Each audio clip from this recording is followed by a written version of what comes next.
আসসালামু আলাইকুম everyone, I hope সবাই ভালো আছো, সুস্থ আছো। এবং আজকের ক্লাসে আমি তোমাদের সাথে যুক্ত হচ্ছি তুর্য। এবং আজকের ক্লাসে আমরা পড়বো হচ্ছে ফাইন্যান্সের 1, 2, 3, 4 অধ্যায়। এই 4 অধ্যায়ের যত এমসিকিউ আছে, পাস্ট ইয়ারে যতগুলো এমসিকিউ এসেছে সেই এমসিকিউ গুলো আজকে আমরা সলভ করার ট্রাই করবো ক্লাসে। আনসার জানবো এবং আনসারের পেছনে রিজনটা কি, কারণটা কি, সেটাও আমরা জানার চেষ্টা করবো। সো আজকের ক্লাসটা খুবই ইম্পর্টেন্ট। যারা ফিনান্সে একদম এ প্লাস পেতে চাও, এ প্লাস টার্গেট করেছো, স্পেসিফিক্যালি যারা যারা আমার ক্লাস করো আর কি, তাদেরকে বলা যে ফাইন্যান্সে কিন্তু 90+ পেতে হবে। সো তাদের জন্য এই ক্লাসটা খুবই খুবই ইম্পর্টেন্ট। তবে ক্লাসে যাওয়ার আগে আমাকে সবাই দেখতে পাচ্ছ কিনা এবং শুনতে পাচ্ছ কিনা কমেন্ট সেকশনে আমাকে একটু জানাও। জানানোর পরে তারপর আমরা ক্লাসে চলে যাবো।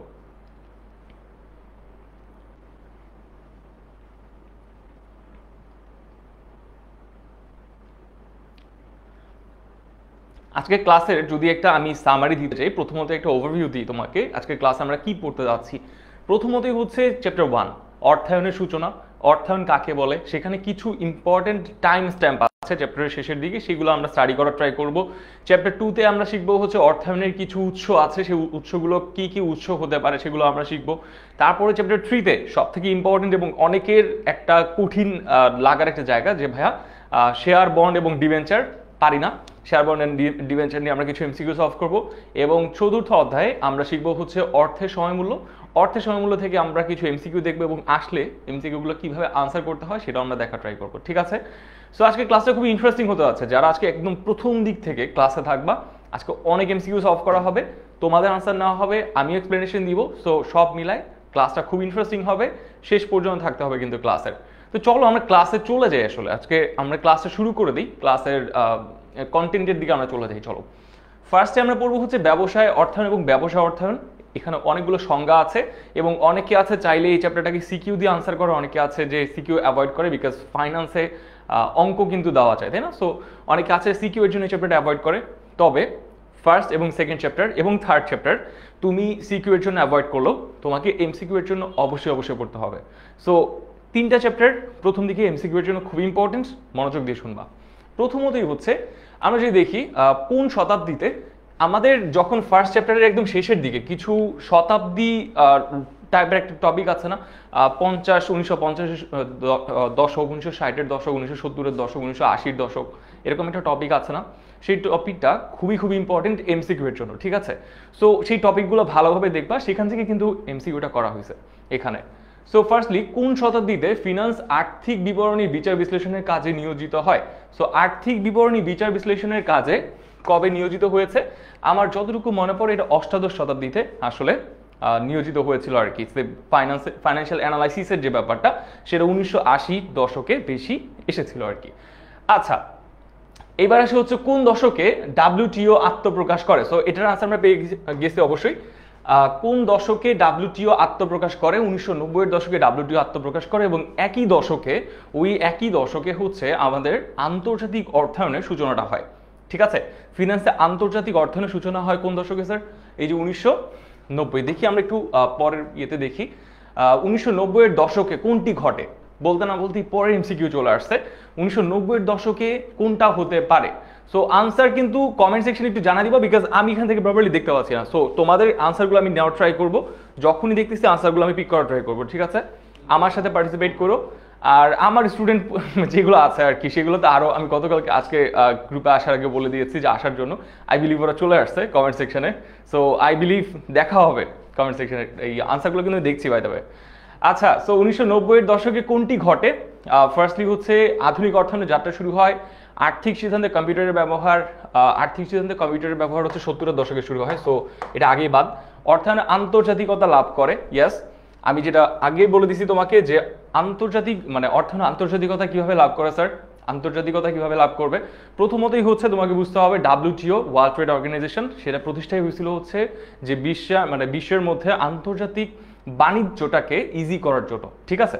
সো এই ডাব্লিউটিও এবং হচ্ছে আন্তর্জাতিক অর্থায়ন, এই জিনিসটাকে আমরা একসাথে পড়বো, যে 1990। আচ্ছা, এরপরে কি আছে? নিয়মিত আয়ের সাথে সঙ্গতি রেখে নিয়মিত ব্যয়সমূহ নির্ধারণ করা হয় কোন ক্ষেত্রে?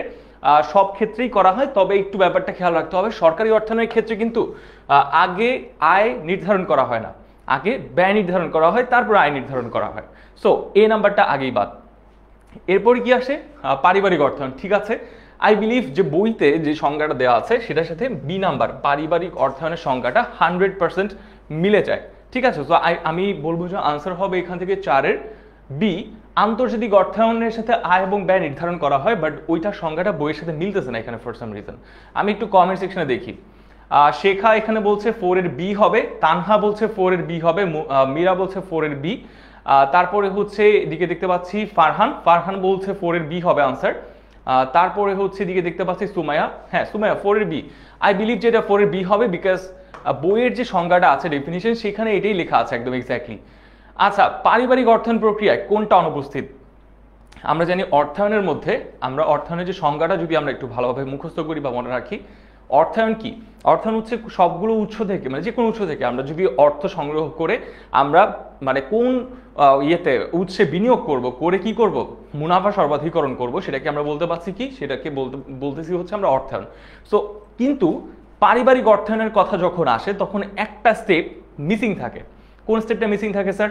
তানহা বলছে 5-এর হবে সি আনসার। তারপরে দেখি 4-এর লক্ষ্মী বলছে 5-এর সি হবে, আরিফা বলছে 5-এর সি। এনিওয়েজ তারপর হচ্ছে সুমাইয়া বলছে 5-এর সি হবে আনসার। আরিফা 5-এর সি শিওর? দেখি একটু। পারিবারিক অর্থায়নে কি হওয়ার কথা? পারিবারিক অর্থায়নে মুনাফা অর্জন থাকে না, বিকজ পারিবারিক অর্থায়নের মূল উৎস বা মূল উদ্দেশ্য হচ্ছে কি, পরিবারের যারা সদস্য আছে তাদের কল্যাণ সাধন, রাইট? সো পরিবারের অর্থায়নের মধ্যে আমরা মুনাফা অর্জন জিনিসটাকে আনবো না, রাদার কি করব, পরিবারের সকলের উন্নতি সাধন এই জিনিসটাকে আমরা বেশি প্রায়োরিটাইজ করব। আচ্ছা, তারপরে কি আছে এখানে? 6 নাম্বার, নিচের কোন প্রতিষ্ঠানটি সরকারি মালিকানায় প্রতিষ্ঠিত? কোন প্রতিষ্ঠানটি সরকারি মালিকানায় প্রতিষ্ঠিত? ফার্স্টের দিকে যদি আমি যাই, BCIC Bangladesh chemical industries corporation, so এখানে কেমিক্যালস ইন্ডাস্ট্রিজ কর্পোরেশন। তারপর হচ্ছে বি নাম্বার মাইরাস, তারপর হচ্ছে এডিবি, এডিবি হচ্ছে এশিয়ান ডেভেলপমেন্ট ব্যাংক, আইডিবি হচ্ছে ইসলামিক ডেভেলপমেন্ট ব্যাংক। কোনটা হওয়ার কথা এখানে আনসার? একটু কমেন্ট থেকে আমি আনসারটা নেই, তবে অবভিয়াসলি দেখে বোঝা যায় যে প্রতিষ্ঠানগুলো শুরুতে হচ্ছে আমরা বাংলাদেশ কথাটা দেখবো, সেটা ইউজুয়ালি তোমার হচ্ছে সরকারি মালিকানার প্রতিষ্ঠা করা হয় আর কি। ঠিক আছে, so Bangladesh chemical industries corporation, I believe answer should be A. এখানে লক্ষ্মী দেখতে পাচ্ছি আনসার দিচ্ছে হচ্ছে এ নাম্বার। এরপরে হচ্ছে 6-এর অনেকে বলছে সি, 6-এর C ADB, ADB Asian development bank. Asian development bank is not congruent with Bangladesh. এটা হচ্ছে কি এশিয়াটাকে ক্যাটার করে, অর্থাৎ এশিয়ার যত দেশ আছে তাদের দেখাশোনা করে। ঠিক আছে, so it's not specified to Bangladesh only, সব এশিয়ার যতগুলো দেশ আছে তাদেরকে হেল্প করার জন্য Asian development bank. So C নাম্বারটা হবে না এখানে আনসার। সো আমি বলবো যে আনসার হবে হচ্ছে এ নাম্বার। দেখি, ওকে, আনসার হচ্ছে বাংলাদেশ কেমিক্যাল ইন্ডাস্ট্রিজ কর্পোরেশন। 7, রাসায়নিক শিল্পের প্রতিষ্ঠানগুলো কার অধীনে? রাসায়নিক শিল্পের প্রতিষ্ঠানগুলো কার অধীনে সেটা আমরা পরে পড়বো, তার আগে পড়ি যে বাংলাদেশের এই যে এ নাম্বার বিএসটিআই, ঠিক আছে, বিএসটিআই এটার পূর্ণরূপটা আমাকে একটু কমেন্ট সেকশনে তোমরা লিখে দাও। বাংলাদেশের এই যে বিএসটিআই সেটার পূর্ণরূপটা আমাকে কমেন্ট সেকশনে তোমরা একটু লিখে দাও, বিকজ এটা গত কয়েক বছরে অনেকবার আসছে, লাইক সৃজনশীলের ক নাম্বার এবং খ নাম্বারে বেশিরভাগ আসছে, আবার হচ্ছে এমসিকিউতেও আসছে অনেক সময়। সো এটা কি একটু আমাকে ফুল ফর্মটা কমেন্ট সেকশনে একটু আমাকে লিখে দাও, বিএসটিআই এর ফুল ফর্ম আর কি। ঠিক আছে, ওকে, সো এখানে আনসার হওয়ার কথা হচ্ছে ওয়াসা UNDP Bangladesh chemical industries corporation. Obviously এটা নামের সাথেই কিন্তু বলা আছে বাংলাদেশ ইন্ডাস্ট্রিজ কর্পোরেশন। এদিকে দেখতে পাচ্ছি স্টাডি ও দিয়েছে হচ্ছে Bangladesh standards and testing institute. Institute নাকি ইনস্টিটিউশন, কোনটা? ইনস্টিটিউশনস নাকি ইনস্টিটিউট, কোনটা বলো তো? ইনস্টিটিউশন। আচ্ছা, this is the confusion, this is the actual confusion, because পরীক্ষায় ক নাম্বারে আসবে, বানান 100% অ্যাকুরেট হইতে হবে, একটা এস যদি না দাও সেখানে কিন্তু নাম্বার কেটে দিবে। ঠিক আছে, সো এইটা না অনেক ইম্পর্টেন্ট ক এর জন্য, বাট আমাদের অবভিয়াসলি আনসার কোনটা? বাংলাদেশ, মানে B number Bangladesh chemical industries corporation. Okay, আচ্ছা, এবার দেখি কি আছে। 8 নাম্বার, সরকারের ঋণ গ্রহণের উৎস কোনটি? সরকারের ঋণ গ্রহণের উৎস কি কি হতে পারে? ফার্স্টলি হচ্ছে এখানে আইসিবি না investment corporation of Bangladesh, public private partnership, and BCIC হচ্ছে public chemical industries, Bangladesh chemical industries corporation. আর অবভিয়াসলি এটা পুনরূপ হচ্ছে তোমার কি বলে, আচ্ছা এনিওয়েজ পাবলিক প্রাইভেট পার্টনারশিপ হচ্ছে পিপিপি, তারপর investment corporation of Bangladesh ICB, আর 1 নাম্বার হচ্ছে এডিবি এশিয়ান ডেভেলপমেন্ট ব্যাংক। তো যখন বাংলাদেশ ব্যাংকের লোনের প্রয়োজন হয় তখন হচ্ছে বাংলাদেশ ব্যাংক এশিয়ান ডেভেলপমেন্ট ব্যাংকের কাছ থেকে লোন নিতে পারে চাইলে, ঠিক আছে। So answer should B ADB. So এদিকে দেখতে পাচ্ছি 8-এর এ নাম্বার, কারা কারা 8-এর এ নাম্বার? শেখা এখানে বলছে, তালহা বলছে, সামিউল বলছে, তারপরে হচ্ছে আরিফা বলছে, অনেকে বলছে যে 8-এর আনসার হবে হচ্ছে A number, and this is the right answer actually, Asian development bank, ঠিক আছে। 9 নাম্বার, দেশের যোগাযোগ ব্যবস্থার উন্নয়নে ঢাকা গাজীপুর মেট্রো রেল স্থাপন কোন ধরনের অর্থায়ন? এটার বলার বাইরে, মানে বলার অপেক্ষা রাখে না আসলে এটা আনসার কোনটা হবে, সরকারি অর্থায়ন। তবে আমার প্রশ্ন হচ্ছে অন্যটা, সরকারি অর্থায়নের মূল উদ্দেশ্য কি? আমাকে এটা একটু কমেন্ট সেকশনে লিখে দাও। অর্থাৎ সরকারি অর্থায়ন যে কোথায় গেল? আমি বলবো যে এটা আনসার সি হবে, সরকারি অর্থায়ন, ঠিক আছে। কিন্তু সরকারি অর্থায়নের মূল উদ্দেশ্য কোনটা? মূল উদ্দেশ্য কোনটা সরকারি অর্থায়নের? সেটা আমাকে একটু কমেন্ট সেকশনে লিখে দাও। জনকল্যাণ, আয়েশা বলেছে যে আনসার হবে হচ্ছে জনকল্যাণ, সরকারি অর্থায়ন, ঠিক আছে। তারপরে হচ্ছে আর দেখি সেবা, না বাইজিৎ সেবা না, জনকল্যাণ হতে হবে একদম, মানে তোমার বইতে যেটা আছে আর কি সেটা এক্স্যাক্টলি দিতে হবে, ঠিক আছে। আচ্ছা, এবার হচ্ছে বাংলাদেশ কোন পণ্য রপ্তানি করে? বাংলাদেশ অবভিয়াসলি দেখলে আমরা আমরা আমরা অনেকে জানি আনসারটা, বাংলাদেশ কোন পণ্য রপ্তানি করে। বাংলাদেশের সব থেকে বেশি রপ্তানি হয় হচ্ছে আরএনজি সেক্টর, বা যেটাকে আমরা ফুল ফর্মে বলছি রেডিমেড গার্মেন্টস, বা বাংলায় বলতে গেলে হচ্ছে তৈরি পোশাক শিল্পটা বাংলাদেশ বেশি রপ্তানি করে থাকে বিদেশে, ঠিক আছে। এটা বাংলাদেশের রেমিটেন্সের ওয়ান অফ দ্য মানে কোর সোর্সেস। সো এখানে আনসার হওয়ার কথা হচ্ছে সি নাম্বার, তৈরি পোশাক, ঠিক আছে। 11 নাম্বার, বাণিজ্য ঘাটতি দেখা যায় কোন ধরনের অর্থায়নে? বাণিজ্য ঘাটতি কোন ধরনের অর্থায়নে দেখা যায় স্যার? আন্তর্জাতিক, ব্যবসায়, পারিবারিক এবং সরকারি। এটা আমি তোমাদের কাছ থেকে আনসারটা নিব। কোন অর্থায়নে তোমার বাণিজ্য ঘাটতি দেখা যায়, কোন অর্থায়নে? বি নাম্বার, এখানে কে বলেছে? তানহা বলেছে বি নাম্বার, তারপর হচ্ছে তাহিয়া বলেছে এ নাম্বার, তাহিয়া ওকে, তানহা বলেছে এ নাম্বার, না 10-এর 11 নম্বরের হচ্ছে দেখো বাণিজ্য কথাটা যখন লেখা থাকবে হচ্ছে বাণিজ্য, তখন কি এই যে ট্রেড যখন লেখা থাকবে তখন মোস্টলি আমরা আন্তর্জাতিক বাণিজ্যকে আসলে নির্দেশ করে থাকি ইউজুয়ালি, ঠিক আছে। মানে এই ফাইন্যান্সের কনটেক্সটে তোমাদের বইতে যত জায়গায় বাণিজ্য কথাটা লেখা আছে মোস্টলি এটা ওই আন্তর্জাতিক অর্থায়নটাকেই বেশি রেফার করছে আর কি। সো আমরা যখন দেখবো যে বাণিজ্য ঘাটতি তখনই আমরা আন্তর্জাতিক অর্থায়নটাকে বেশি প্রিফার করে থাকবো সবসময়, ঠিক আছে। সো এবার হচ্ছে দেখি 11 MCQ 12, বাণিজ্য ঘাটতির কারণ কোনটি? বাণিজ্য ঘাটতি বা ট্রেড ডেফিসিট আমরা যখন বলি, এটাকে ইংরেজিতে বলা হয় হচ্ছে ট্রেড ডেফিসিট। ট্রেড ডেফিসিট কখন তৈরি হয়? ট্রেড ডেফিসিট কখন তৈরি হয়? যখন আমাদের এক্সপোর্টের থেকে ইম্পোর্ট বেশি হয়, বা হচ্ছে বাংলায় বলতে গেলে আমরা যখন রপ্তানির থেকে আমদানি বেশি করে থাকি তখন আমাদের বাণিজ্য ঘাটতি বা ট্রেড ডেফিসিট দেখা দেয়। সো ফার্স্টলি হচ্ছে এখানে আনসার কোনটা হওয়ার কথা এখানে স্যার? 12-এর রপ্তানি হতে আমদানি বেশি, this should be the right answer I guess. Tanha right answer দিয়েছে অ্যাগেন, বাট অন্যরা পার্টিসিপেট করো, লাইক সবাই আনসার দেওয়ার ট্রাই করো, বিকজ এমসিকিউ গুলো ইজ রিয়েলি ফান এবং খুবই ইজি। বাট এইখানে যতগুলো এমসিকিউ আছে সবগুলো কোনো না কোনো সময় বোর্ডে আসছে। সো তুমি যদি এইগুলো সলভ করতে পারো প্রপারলি, তোমার বোর্ডের মানে তোমার ফাইনাল পরীক্ষা অবভিয়াসলি এসএসসির প্রিপারেশনটাও 100% ভালো হয়ে যাবে। ওকে, সো এবার গেল হচ্ছে এদিকে 13, বাণিজ্য ঘাটতি পূরণে নিচের কোনটি ভূমিকা রাখে? এই যে আমাদের যে ট্রেড ডেফিসিটগুলো হয়, আমরা এত মানে আমদানি করি আর রপ্তানি খুবই কম করি, এই যে ডেফিসিটটা বা ঘাটতিটা সেটা পূরণ হয় কিভাবে, মানে পূরণ করে কে? রেমিটেন্স পূরণ করে। সো 13-এর এখানে আনসার হওয়ার কথা কোনটা? রেমিটেন্স। রেমিটেন্স দিয়ে আমরা বাণিজ্য ঘাটতি পূরণ করে থাকি। আমাদের যে আমদানি আমরা বেশি করি, রপ্তানি কম করি, তো এটা প্রত্যেক বছরই যে রেমিটেন্স আমাদের বিভিন্ন দেশে আমাদের যারা শ্রমিকরা আছেন তারা হচ্ছে বাইরে কাজ করে এবং সেখান থেকে হচ্ছে দেশে টাকা পাঠায়, সেই টাকাগুলো দিয়ে কিন্তু আমরা এই ঘাটতিটা পূরণ করে থাকি।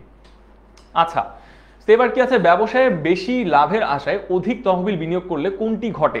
আচ্ছা, ব্যবসায়ে বেশি লাভের আশায় অধিক তহবিল বিনিয়োগ করলে, যারা আমরা অ্যাকাউন্টিং পারি, অ্যাকাউন্টিংয়ে আমরা জানি যে আসলে তহবিলকে মানে ইংরেজিতে তোমার অ্যাকাউন্টিংয়ে যেটাকে তহবিল বলা হচ্ছে, আমরা কিন্তু এটাকে রিপ্লেস করে নগদ তহবিলও বলতে পারি, রাইট? সো এখানে ব্যবসায়ে বেশি লাভের আশায় অধিক তহবিল বিনিয়োগ করলে কোনটা হবে? আমি এটার আনসারটা তোমাদের থেকে নিব। সামিয়া বলছে 14-এর হবে কত? 14-এর বি।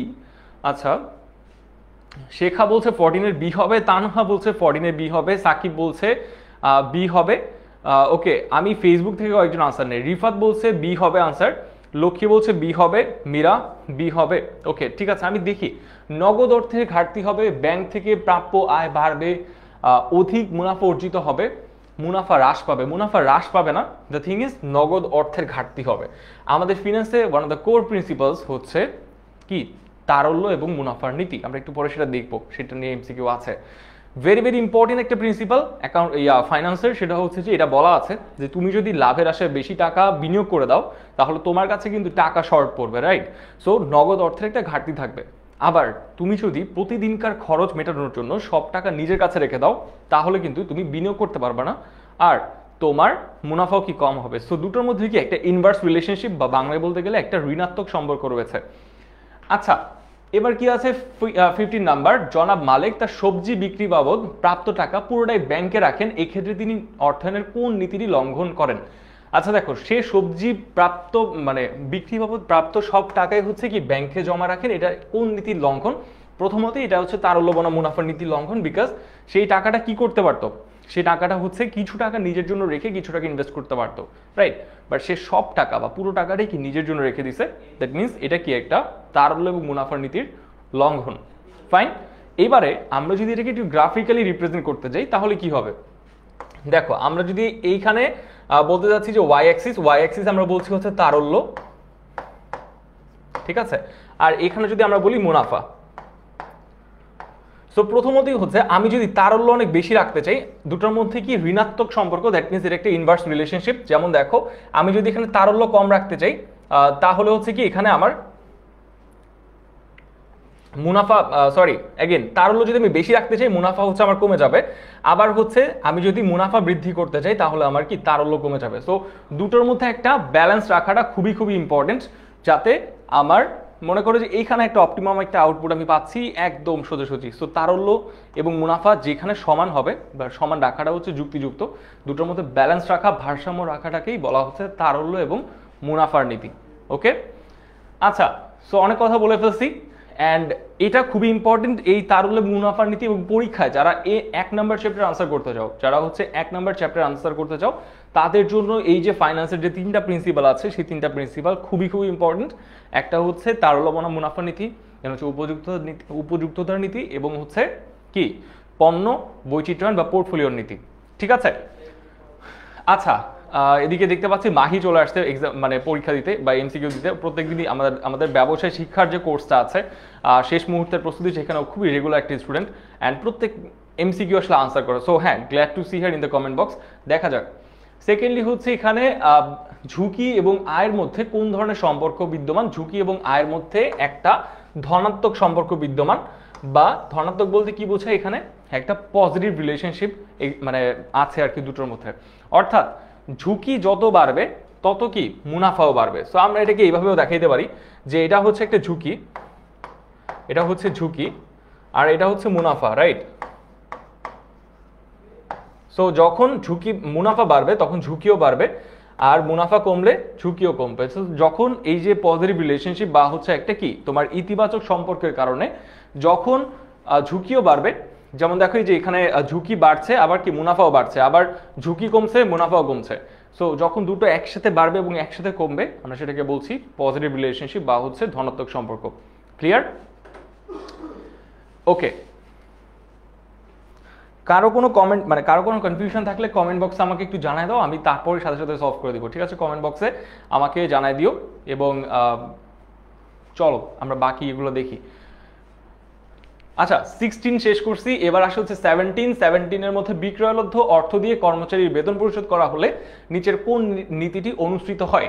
দ্য ফ্যাক্ট ইজ, বিক্রয়লব্ধ অর্থ দিয়ে কর্মচারীর বেতন পরিশোধ করা অর্থাৎ হচ্ছে চলতি আয় দিয়ে বা মুনাফা যদিও আয় দিয়ে চলতি ব্যয় মেটানোর মানে নীতিটা, সেটাকে আমরা বলি কি? সেটা কি বলি? 17। তানহা বলছে 17 ডি হবে আনসার, সাকিবা বলছে ডি হবে। আচ্ছা দেখি, তারল্য, মুনাফা, বৈচিত্র্যায়ন এবং হচ্ছে উপযুক্ততা কোনটা হবে আনসার? আয়েশা বলছে ডি হবে, তারপর হচ্ছে উজায়ের, আচ্ছা মাসুমা বলছে 17 ডি হবে। সাদিয়া আফরিনও বলছে হচ্ছে 17 ডি হবে আনসার। আই বিলিভ যে 17 ডি হওয়ার কথা, আরিফাও বলছে 17 ডি হবে, বিকজ এটার সংজ্ঞাটা কি, সংজ্ঞাটা হচ্ছে যে তোমার কি বলে মুনাফা যদিও আয় দিয়ে চলতি ব্যয় মেটানো, মানে মুনাফা যদিও আয় ব্যয় দিয়ে হচ্ছে চলতি ব্যয় মেটানোর ইয়েটা প্রিন্সিপালটাকে বলা হচ্ছে উপযুক্ততার নীতি। ঠিক আছে, তিনটা নীতির মধ্যে একটা নীতি, এটা খুবই খুবই ইম্পর্টেন্ট এবং পরীক্ষায় আসবে। ঠিক আছে, সো এটা গেল।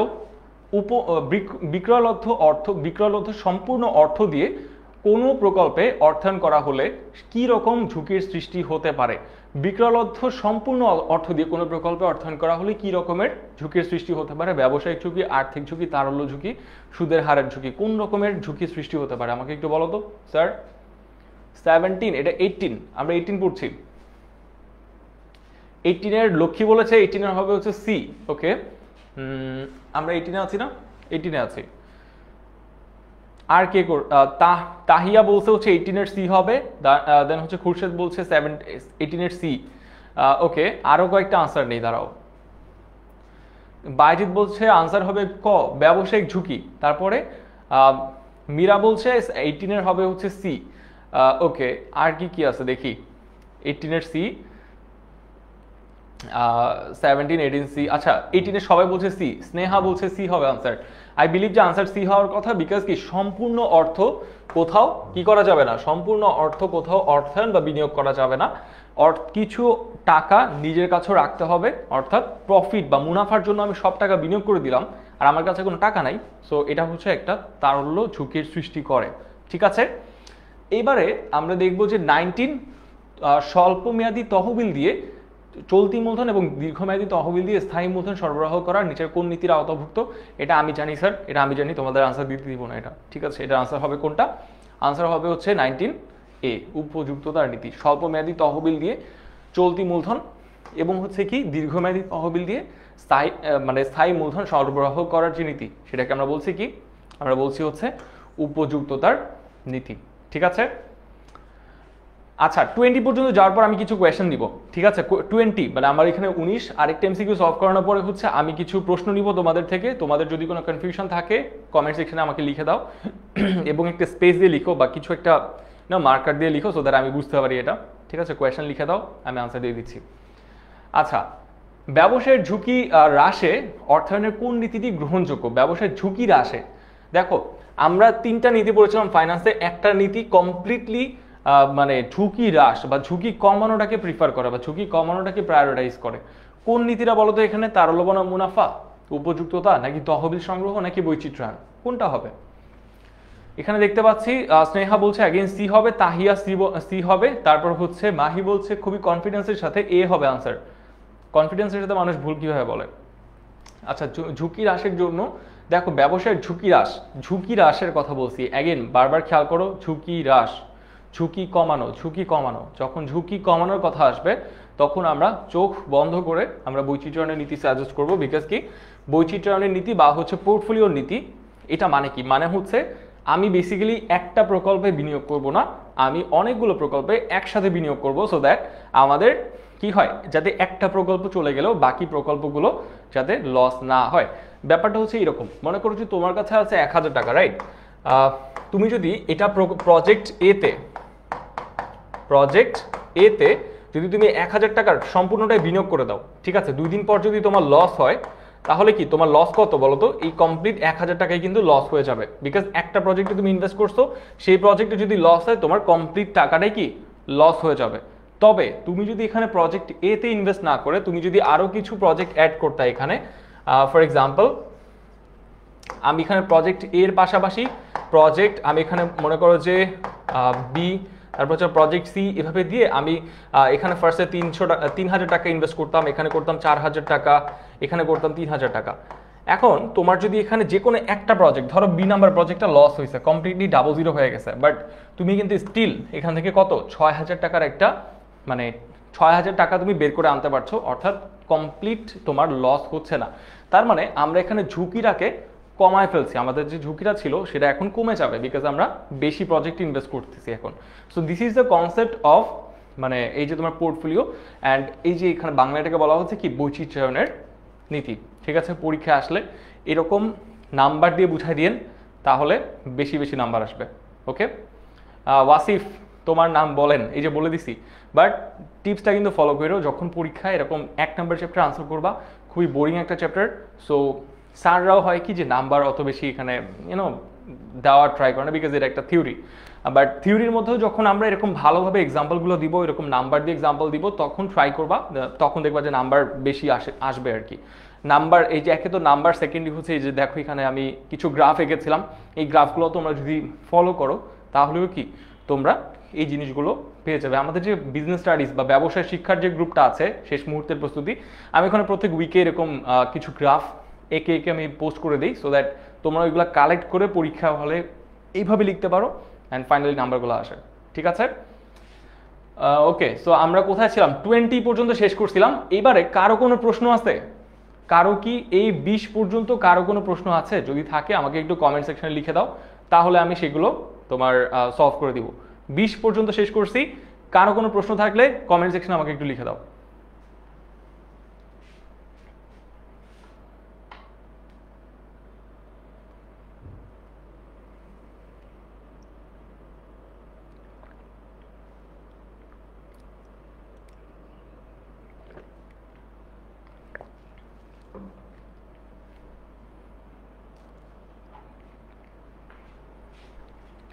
কারো কোনো প্রশ্ন নাই? এই পর্যন্ত কি সবাই ইজি? তাহলে তো আমি আই থিঙ্ক ভালো বুঝাচ্ছি, নাকি তোমরা বুঝতে পারতেছো না ক্লাস, আমি এটাই বুঝতে পারতেছি না।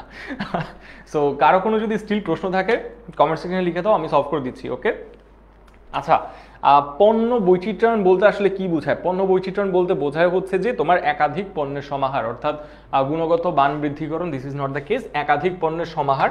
দ্য থিং ইজ, যখন তোমার একটা বিজনেসের মধ্যে একাধিক পণ্যে তুমি ইনভেস্ট করবা বা বিনিয়োগ করবা, তখন তোমার পণ্যের বৈচিত্র্যায়ন হবে এবং কি ঝুঁকি কমে আসবে। ঠিক আছে, আচ্ছা। তারপরে আর্থিক ব্যবস্থাপকরা কয় ধরনের সিদ্ধান্ত নিয়ে থাকে? ভেরি ভেরি ইম্পর্টেন্ট, এবং এটা সিকিউতে আসবে, সিকিউতে আসছে বহুতবার। সো আমাকে একটু বলো যে আর্থিক ব্যবস্থাপকরা কয় ধরনের সিদ্ধান্ত নিতে পারে?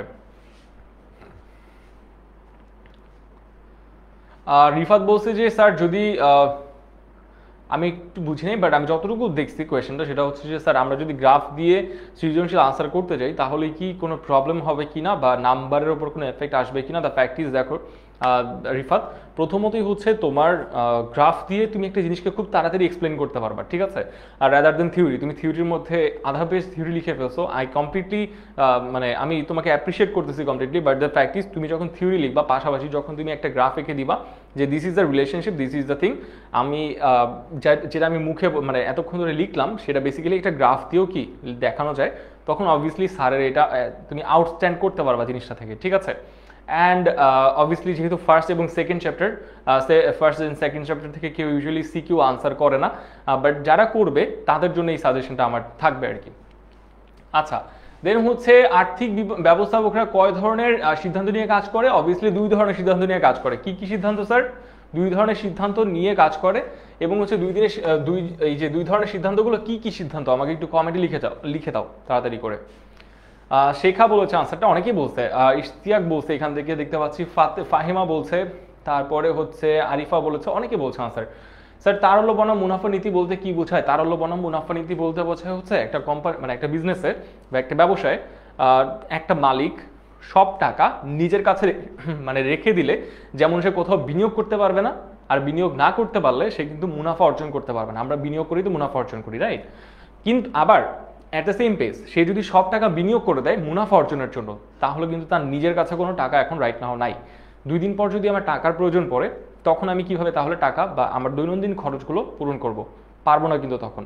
সো এই যে দেখো, সব টাকা বিনিয়োগ করে ফেলাও যেরকম ভালো না, আবার সব টাকা নিজের কাছে রাখাও কি ভালো না।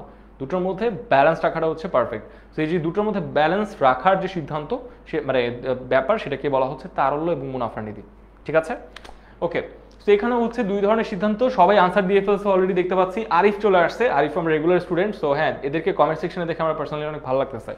আচ্ছা, এই যে আর্থিক ব্যবস্থাপক, সো এখানে আর্থিক ব্যবস্থাপকরা কয় ধরনের সিদ্ধান্ত নিয়ে কাজ করে? 2 ধরনের সিদ্ধান্ত নিয়ে কাজ করে। একটা হচ্ছে আয় সিদ্ধান্ত বা অর্থায়ন সিদ্ধান্ত, আর একটা হচ্ছে ব্যয় সিদ্ধান্ত বা বিনিয়োগ সিদ্ধান্ত। এখানে মাহিও আনসার দিয়ে ফেলছে। লেটস গো, এর পরেরটা যাই আমরা।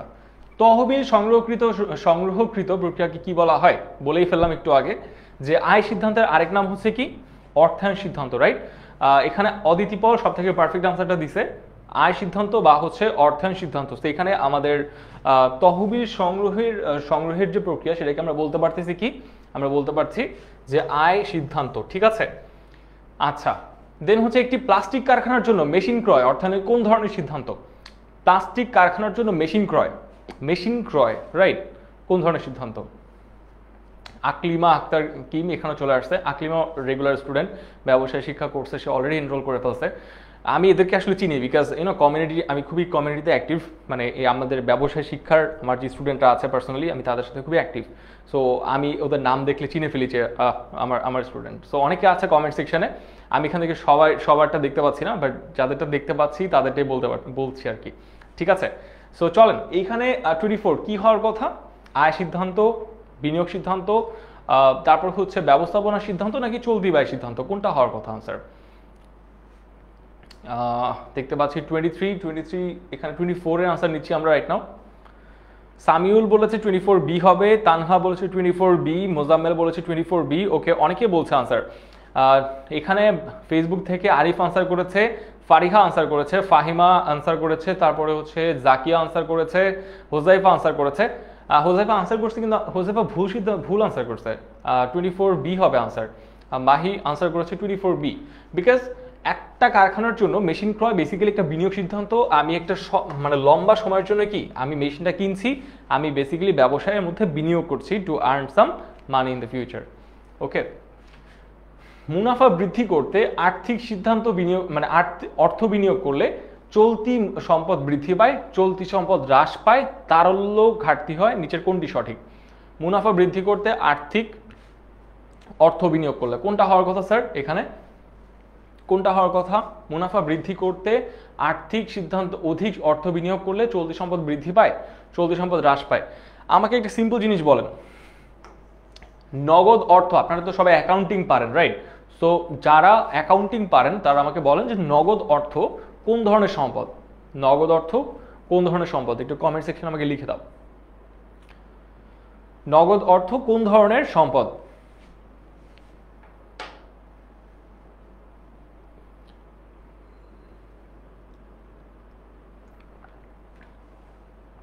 নগদ অর্থ কোন ধরনের সম্পদ? এই তো আয়েশা বলছে নগদ অর্থ হচ্ছে একটা চলতি সম্পদ, রাইট?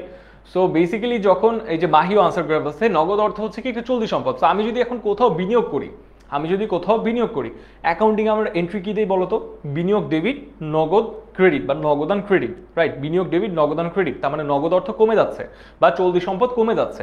তো এখানে তো চলতি সম্পদ বৃদ্ধি হওয়ার কোনো কথাই নেই, চলতি সম্পদ বৃদ্ধি হওয়ার তো কথাই নেই, বিকজ বিনিয়োগ যখন আমি নগদ অর্থ যখন বিনিয়োগ করছি কোথাও, তখন বিনিয়োগ ডেবিট, নগদান হিসাব ক্রেডিট করে দিচ্ছি। সো নগদান হিসাব তো আবার একটা চলতি সম্পদ। সো চলতি সম্পদ তো বৃদ্ধি পাচ্ছে না, বরং হ্রাস পাচ্ছে। So the answer will be 2 and 3, ঠিক আছে? সো আই থিঙ্ক আনসার হচ্ছে কি 25 এর আনসার হচ্ছে সি। কার হয়েছে এটা? অনেকেরই হয়েছে দেখা যাচ্ছে।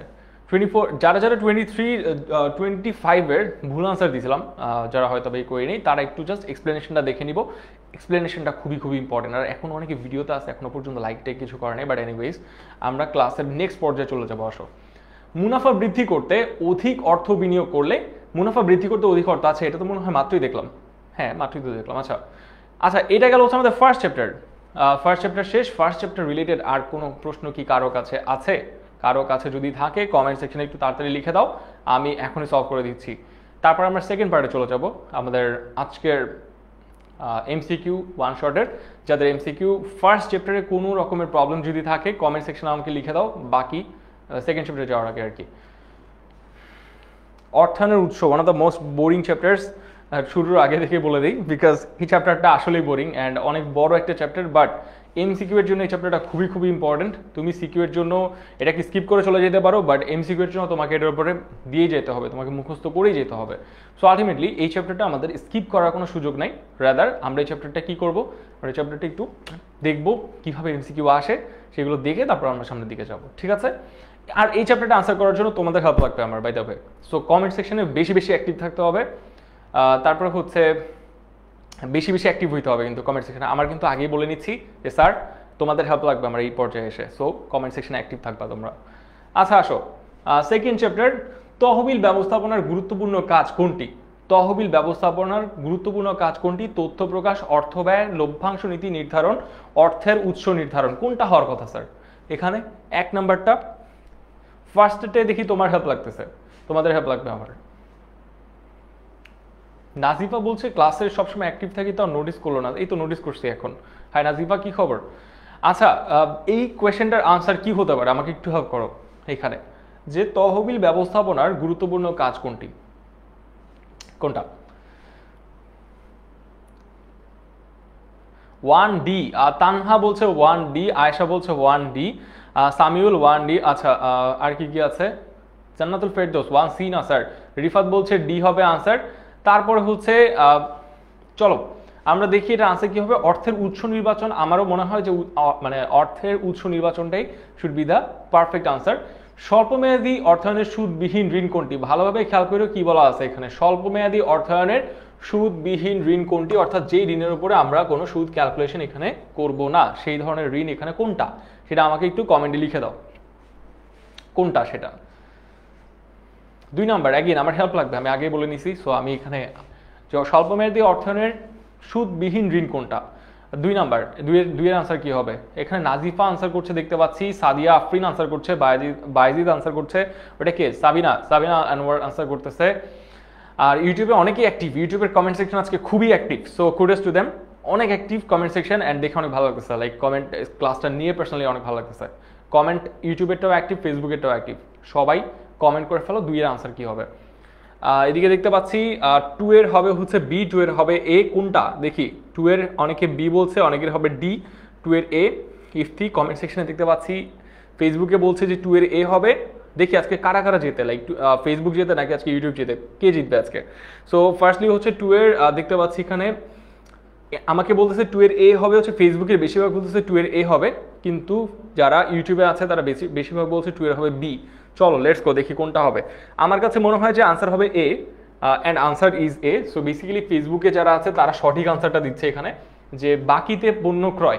দ্য ফ্যাক্ট ইজ বাকিতে পণ্য ক্রয় একটা কি স্বল্পমেয়াদী অর্থায়নের উৎস। স্বল্পমেয়াদী অর্থায়ন যখন আমরা করব, বাকিতে পণ্য সরি ক্রয় করেও কিন্তু আমরা অর্থায়ন করতে পারি। অ্যান্ড দ্য ফ্যাক্ট ইজ যখন আমরা এটা মানে বাকিতে পণ্য ক্রয় করবো, তখন আমাদের কিন্তু সুদ দেওয়ার কোনো ব্যাপার এখানে থাকে না, it's completely interest free. So এখানে আনসার হওয়ার কথা হচ্ছে 2A। কমেন্ট সেকশন আজকে ফেসবুকের কমেন্ট সেকশন বেশি বুস্ট হয়ে গেছে, লাইক ট্যালেন্টেড পোলাপান সব আজকে ফেসবুকের দিকে আছে। আচ্ছা এনিওয়েজ, যারা ইউটিউবে আছো তারা ডিমোটিভেটেড হয়েও না, তোমরা নেক্সট কোয়েশ্চেনগুলোর আনসার ভালোভাবে দেখো, ঠিক আছে? আচ্ছা, কোন ধরনের উৎস হতে অর্থ সংগ্রহ করে দীর্ঘমেয়াদে ব্যবহার করা যায়? কোন উৎস হতে অর্থ সংগ্রহ করে দীর্ঘমেয়াদে ব্যবহার করা যায়? এটার আনসার কোনটা হবে স্যার? MCQ 3 আনসার কোনটা হবে? কোনটা হবে? 3D। শেখা বলছে যে 3D হবে। আচ্ছা দেখি এখানে কি আছে। শেয়ার এবং ঋণপত্র বিক্রয়, বিক্রয়লব্ধ অর্থ, নিজস্ব তহবিল, বাকিতে কাঁচামাল ক্রয়। দেখি কোনটা হবে। ফেসবুকের আজকে যারা অডিয়েন্স আছে তারা ভার্সেস হচ্ছে আজকে ইউটিউবের অডিয়েন্স, দেখি কি হয়। আমাকে বেশিরভাগ বলতেছে হচ্ছে 3D হবে, ইউটিউবের আনসার বলছে 3D। যেহেতু 3D আগে ইউটিউব আনসার করছে, সো বেসিক্যালি যারা ইউটিউবে আছে তারা আজকে জিতবে, ঠিক আছে? এখানে টাইমিংটা ম্যাটার করে। সো আজকে ইউটিউবের এটা দেখবো আমি। তো আনসার বলতেছে হচ্ছে ইউটিউব বলতেছে 3D হবে আনসার, দেখি কি হয়। আর ফেসবুকে কি বলছে? ফেসবুকেও ডি বলছে। ওকে চলেন দেখি। হ্যাঁ, শেয়ার এবং বন্ড বিক্রয়, শেয়ার এবং ঋণপত্র বিক্রয় আমরা নেক্সট চ্যাপ্টারে এটা নিয়ে পড়বো, এবং নেক্সট চ্যাপ্টারে এটা নিয়ে আরও ডেপথে জানবো, যে দীর্ঘমেয়াদী অর্থায়ন। অ্যান্ড পড়তে পড়তে এমনভাবে পড়বো যাদের ভালো লাগবে না একটু পরে, যে এত এত শেয়ার বন্ড ডিবেঞ্চার কেন। But for now share bond debenture, share বা ঋণপত্র বিক্রয় করে আমরা কি দীর্ঘমেয়াদে বা তোমার দীর্ঘমেয়াদে অর্থ সংস্থান করতে পারি আসলে, ঠিক আছে? ওকে চলেন, নিচের কোনটি বহিস্থ তহবিলের অন্তর্গত? বহিস্থ তহবিল কি তহবিল স্যার? কি তহবিল? বহিস্থ তহবিল। সো এখানে বাণিজ্যিক পত্র, সাধারণ শেয়ার, মালিকের মূলধন, অবন্টিত মুনাফা। কোনটা হওয়ার কথা আনসার বলো তো? কোনটা হওয়ার কথা আনসার? দেখি এটা কে ভালোভাবে আনসার করতে পারে। ফার্স্টলি হচ্ছে MCQ 4। দেখি আমি একটু কমেন্ট সেকশনগুলো দেখে আসি ইন দ্য মিন টাইম।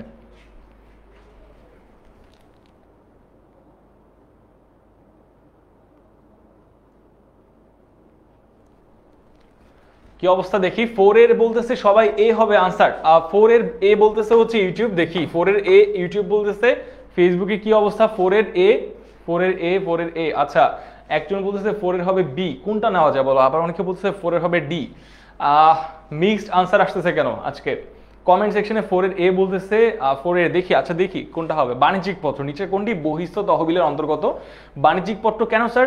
সাধারণ শেয়ার কেন না? দ্য থিং ইজ, সাধারণ শেয়ার হচ্ছে বেসিক্যালি কোম্পানির মালিক। তো সাধারণ শেয়ার থেকে যখন তুমি টাকা নিয়ে আসবা তখন সেটা কি কোম্পানির ইকুইটি পার্টে যোগ হবে, বা আমরা যেটাকে বলি মালিকানা শব্দ পার্টে যোগ হবে। অ্যান্ড মালিকানার রিলেটেড যত কিছু থাকে সেগুলো কিন্তু ইন্টারনাল, সব হচ্ছে কি অভ্যন্তরীণ, বহিস্থ না। আচ্ছা, তো এবার আসি কি, শেয়ার বিক্রয়ের মাধ্যমে সংগৃহীত তহবিল কি হিসাবে ব্যবহৃত হয়? আমি একটু আগে বলে দিছি, স্পয়লার, বাট এনিওয়েজ দেখি এটার আনসার কি হবে। 5 এর এমসিকিউ 5 এর আনসার তোমরা দাও, কি হবে? 5 এর আনসার তোমাদের কাছ থেকে নিব, 5 এর আনসার তোমাদের কাছ থেকে নিব, তোমরা আনসার দাও। 5 এর আনসার কোনটা হবে? 5 এখানে দেখতে পাচ্ছি কমেন্ট সেকশনে 5 এর বলছে এ হবে আনসার। 5 এর এ নাকি 5 এর বি? কমেন্ট সেকশন, ইউটিউবের কমেন্ট সেকশন মিক্সড আপ হয়ে গেছে। 5 এর A B, A versus B লেগে গেছে। 5 এর এ নাকি 5 এর বি? কমেন্টে, ফেসবুকের কমেন্টও দেখতে পাচ্ছি 5 এর এ নাকি বি, কোনটা হবে? দ্য থিং ইজ, মালিকের তহবিল নাকি মালিকের মূলধন? মালিকের মূলধন, মূলধন মানে হচ্ছে ক্যাপিটাল, ঠিক আছে, ক্যাপিটাল। আর তহবিল মানে হচ্ছে ফান্ড, ঠিক আছে। সব থেকে স্পেসিফিক আনসার হচ্ছে এ নাম্বার। 5 এর এ যারা বলতেছি তাদের আনসারটা হওয়ার কথা। আচ্ছা দেখি, হ্যাঁ 5 এর এ নাম্বারটাই হচ্ছে রাইট আনসার। মূলধন, মূলধন যেহেতু আমি সংগৃহীত করছি কি, সংগৃহীত তহবিলকে আমরা বলতেছি মূলধন, নট মালিকের তহবিল। ফান্ড বলবো না, সেগুলোকে আমরা বলবো মালিকের ক্যাপিটাল বা হচ্ছে মূলধন। দুটো টার্ম কিন্তু ডিফারেন্ট, শুনতে একই লাগতে পারে, ঠিক আছে। আচ্ছা স্যার, বহিস্থ এবং অভ্যন্তরীণ তহবিল বলতে কি বোঝায়? হাবিবের একটা প্রশ্ন ছিল স্যার, অভ্যন্তরীণ এবং বহিস্থ তহবিল। তুমি ব্যাপারটাকে এভাবে চিন্তা করো যে এটা একটা কোম্পানি, ঠিক আছে, তার টাকা লাগবে, সে যদি টাকাটা তার কোম্পানির ভিতর থেকে সংস্থান করতে পারে তাহলে আমরা বলি হচ্ছে অভ্যন্তরীণ তহবিল। তবে যদি আমরা টাকাটাকে বাইরের কোথা থেকে সংস্থান করতে হয় টাকাটা, ঠিক আছে, তখন আমরা সেটাকে বলতেছি বহিস্থ তহবিল। এতটুকুই সিম্পল জিনিসটা। আচ্ছা 5 এর এ বলতেছে সবার আনসার। আমি এটাতে কি বলবো, আমি বলবো যে ফেসবুকের আনসারটা একটু বেশি, ইউটিউবের আনসারটা একটু বেশি মিক্সড আপ ছিল, আমি জাজ করবো না, বাট নেক্সট থেকে ঠিক করে নিও ব্যাপারগুলো। আচ্ছা তারপরে কি আছে এদিকে, কেউ কি কিছু দেখছো? But anyway, sorry for that. অভ্যন্তরীণ তহবিলের মালিকানা ভিত্তিক উৎস কোনটি? এই এমসিকিউটা খুবই ইম্পর্টেন্ট স্যার। এটা আমি যখন ফার্স্ট টাইম দেখছিলাম এমসিকিউটা তখন একটু কনফিউজ হয়ে গেছিলাম, ঠিক আছে। সো এই এমসিকিউটা একটু দাগায় নিয়ে, এটার এই নামটা, ঠিক আছে, এটা তহবিলের মালিকানা ভিত্তিক উৎস দেখো ভালো করে। অভ্যন্তরীণ তহবিলের মালিকানা ভিত্তিক উৎস কোনটি?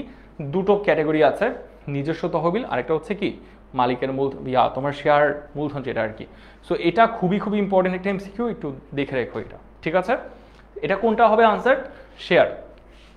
আমাদের বইয়ের মধ্যে একটা টেবিল আছে না, বড় টেবিল, সেই প্রথম টেবিলটার মধ্যে এটা লেখা আছে, ওকে। এরপরে হচ্ছে নিচের কোনটি অর্থায়নের মুনাফা ভিত্তিক অভ্যন্তরীণ উৎস? 7 নাম্বার, দেখি 7 নাম্বারটা কে ভালো পারে, ঠিক আছে, 7 নাম্বারটা কে ভালো পারে? এটা ইউটিউব পারে নাকি হচ্ছে ফেসবুক পারে? দেখি কোনটা কে ভালো পারে এটার আনসার।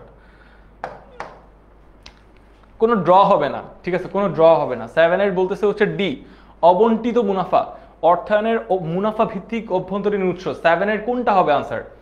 ফেসবুক একটু স্লো, বিকজ ফেসবুকের প্রবাবলি স্ট্রিমটা একটু লেট হচ্ছে, বাট এনিওয়েজ আমরা দেখি 7 এর ডি।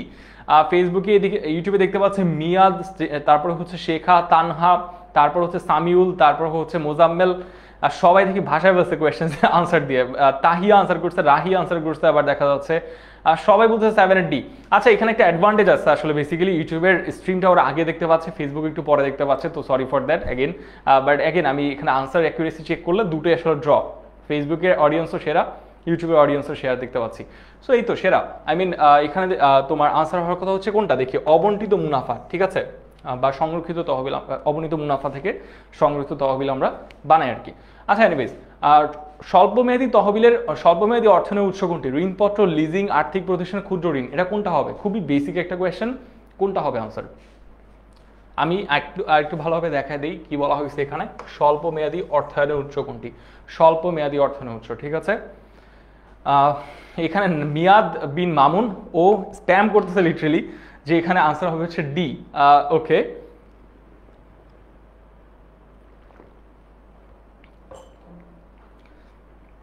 এইটের ডি একটু আমি এবার ফেসবুকের দিকে চলে আসি।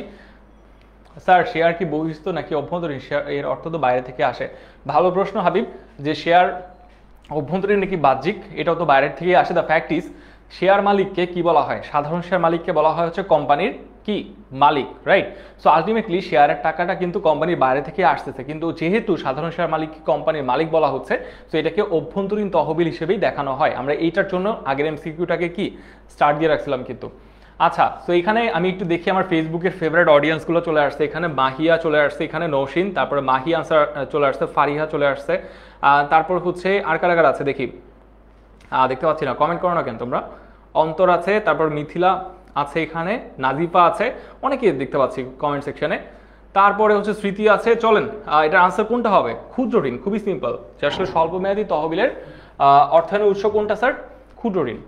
আচ্ছা, ব্যবসায় প্রতিষ্ঠানে মালিকের নিজস্ব মূলধনকে কি বলা হয়? ব্যবসায় প্রতিষ্ঠানে মালিকের নিজস্ব মূলধনকে বলা হয় ইকুইটি। ঠিক আছে, কেন স্যার, কেন ইকুইটি বলা হয়? এটা ইংরেজিতে আসলে এটাকে ইকুইটি বলা হয়, এর বাইরে কোনো এক্সপ্লেনেশন নেই। যে আসলে ব্যবসায় প্রতিষ্ঠানে মালিকের নিজস্ব মূলধনকে বলা হচ্ছে ইকুইটি। যখন জয়েন্ট স্টক কোম্পানি থাকে, যখন সেটা কোম্পানি বিজনেস, তখন আমরা সেটাকে বলি শেয়ার হোল্ডার্স ইকুইটি।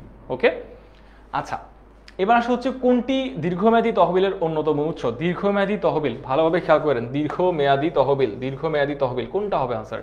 বাণিজ্যিক ব্যাংক, সংরক্ষিত তহবিল, ব্যবসায় ঋণ, আর মোট অবচয়। দেখি এমসিকিউ 10, শেখা আনসার করে ফেলছে, দেখতে পাচ্ছি। 10-এর হচ্ছে সি, দীর্ঘমেয়াদী তহবিলের অন্যতম উৎস ব্যবসায়িক ঋণ। বুঝো কিন্তু আমার ফেসবুকের অডিয়েন্স কোথায় সবাই? ফেসবুকের অডিয়েন্সদেরকে দেখতে পাচ্ছি না প্রপারলি। ফেসবুকের অডিয়েন্স কোথায় গেল সবাই? ফেসবুকের অডিয়েন্সের আনসার নিব এখন। 10-এর হচ্ছে সি বলছে সবাই, হাবিব বলছে সি, তারপরে হচ্ছে তাহসিন ইফতি, তারপরে এদিকে তাহিয়া। 10-এর আবার এ বলছে কেন? দেখি আমরা আনসার কোনটা হবে। সংরক্ষিত তহবিল, সবাই ভুল, লাইক এও ভুল, সিও ভুল। সো আজকে ইউটিউবের এবং হচ্ছে ফেসবুকের অডিয়েন্সের দুটোই ভুল। রিজন হচ্ছে দেখো, দীর্ঘমেয়াদী তহবিলের অন্যতম উৎস এখানে বলা হয়েছে। ভালোভাবে কোয়েশ্চেন পড়ে আনসার করতে হবে স্যার। দীর্ঘমেয়াদী দেখলেই যে সেটা হয়ে যাবে ওইটা, ব্যাপারটা এরকম না। ঠিক আছে, 10-এর বি হবে, মানে সি কেন হবে না? ব্যবসায়িক ঋণ হচ্ছে ক্ষুদ্র মেয়াদের জন্য ইউজ করতে হয়, ক্ষুদ্র সময় বা স্বল্প সময়ের জন্য আমরা ব্যবসায়িক ঋণ ইউজ করে থাকি। ঠিক আছে, এটাকে ইংরেজিতে বলা হয় ট্রেড ক্রেডিট। সো এটা শর্ট টার্মের জন্য আমরা ইউজুয়ালি ইউজ করে থাকি। সো এটা তো প্রশ্নই আসে না। বাণিজ্যিক ব্যাংক এবং সংগৃহীত তহবিলের মধ্যে একটা কম্পারিজন হইতে পারতো। সো কি আছে এখানে, যে তোমার এখানে দেখতে পাচ্ছি যে বাণিজ্যিক ব্যাংক এবং হচ্ছে সংগৃহীত তহবিলের মধ্যে একটা কম্পারিজন হইতে পারতো, কিন্তু বইয়ের মধ্যে লেখা ছিল যে অন্যতম উৎস কোনটি, অন্যতম উৎস দিয়ে একদম লেখাই ছিল যেটা হবে হচ্ছে সংগৃহীত তহবিল। সো তোমার এখানে কিছু বলার সুযোগই নেই আর, যেহেতু বইতে লেখা আছে। এদিকে মাহি বলতেছে যে স্যার আমি ঠিক বলছি। হ্যাঁ, দেখছিলাম আমি, ও একাই আসলে আনসারটা ঠিক করছে, আর বাকি সবাই দেখলাম যে ভুল করছে এদিকে। বাট এই তো মানে নেক্সট টাইম দেখে ঠিক করে রাখবে ব্যাপারটা।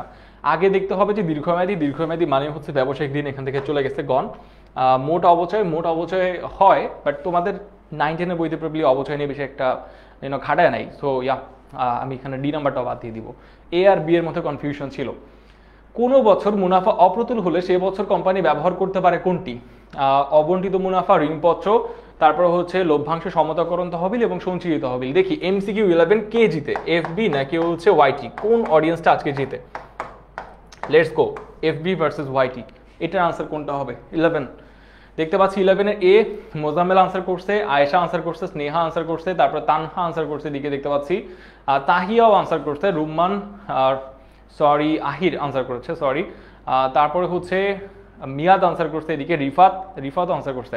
আচ্ছা, আমার ফেসবুকের অডিয়েন্সের কি অবস্থা? এমসিকিউ 13 জান্নাতুল ফেরদৌস ডি বলতেছে, মাহিয়া বলছে এ, 11 মাহি বলছে এ, তারপর হচ্ছে আকলিমা বলছে 11-এর ডি। এ আর ডি এর মধ্যে অনেক বেশি কনফিউশন। অবন্টিত মুনাফা নাকি হচ্ছে সঞ্চিত তহবিল? আমি যদি বলি দুইটা অডিয়েন্সই ভুল, বাট এনিওয়েজ আমি এখানে ইউটিউবের অডিয়েন্সটা নিব। ইউটিউবের অডিয়েন্সটা বলছে হচ্ছে আমাকে সি, আর ফেসবুকের অডিয়েন্স আমাকে বলছে যে এ বা হচ্ছে ডি, এ বা ডি। আচ্ছা ঠিক আছে, আমি এ বা ডি নিব।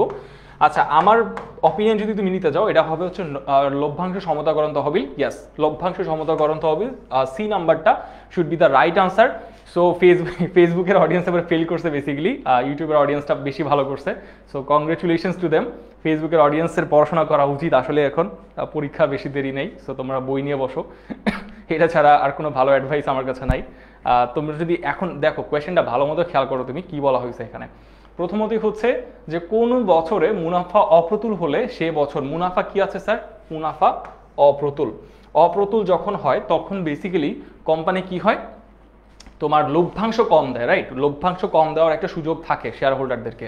সো যখন এই যে লভ্যাংশ মানে শেয়ার হোল্ডারকে দেয়, এখন যদি কোম্পানি যদি কম মুনাফা অর্জন করে, রাইট, তখন কিভাবে মানে সে লভ্যাংশ দিবে, দিতে তো পারবে না। সো তখন এই বিপদের সময় কোম্পানি কি করে, লভ্যাংশ সমতাকরণ তহবিলের একটা সাহায্য নিয়ে থাকে। মুনাফা অপ্রতুল এই ওয়ার্ডটা মনে রাখতে হবে, ঠিক আছে?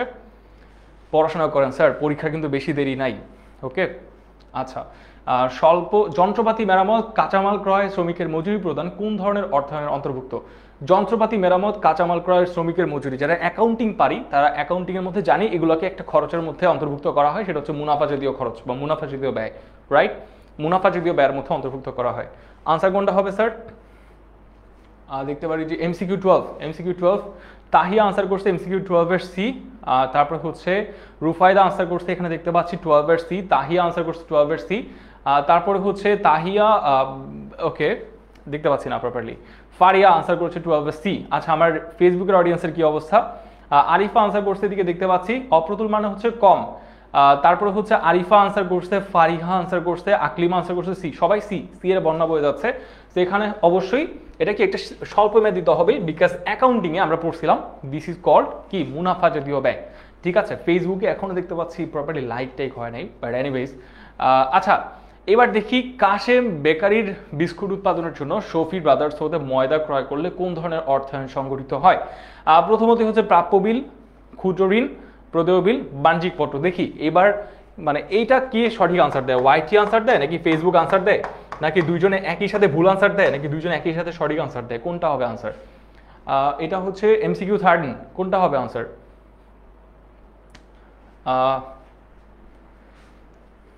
শেখা বলছে আনসার হবে এ। শেখা প্রত্যেকবার অনেক ফাস্ট আনসার করতেছে। আরিফা এদিকে দেখতে পাচ্ছি যে আনসার দিয়ে ফেলছে সি হবে। তাসলিমা অপ্রতুল মানে হচ্ছে কম, ঠিক আছে? এদিকে দেখতে পাচ্ছি সাওয়াবা, সাওয়াবা আনসার করছে হচ্ছে 13 এর বি। আচ্ছা, লেটস সি।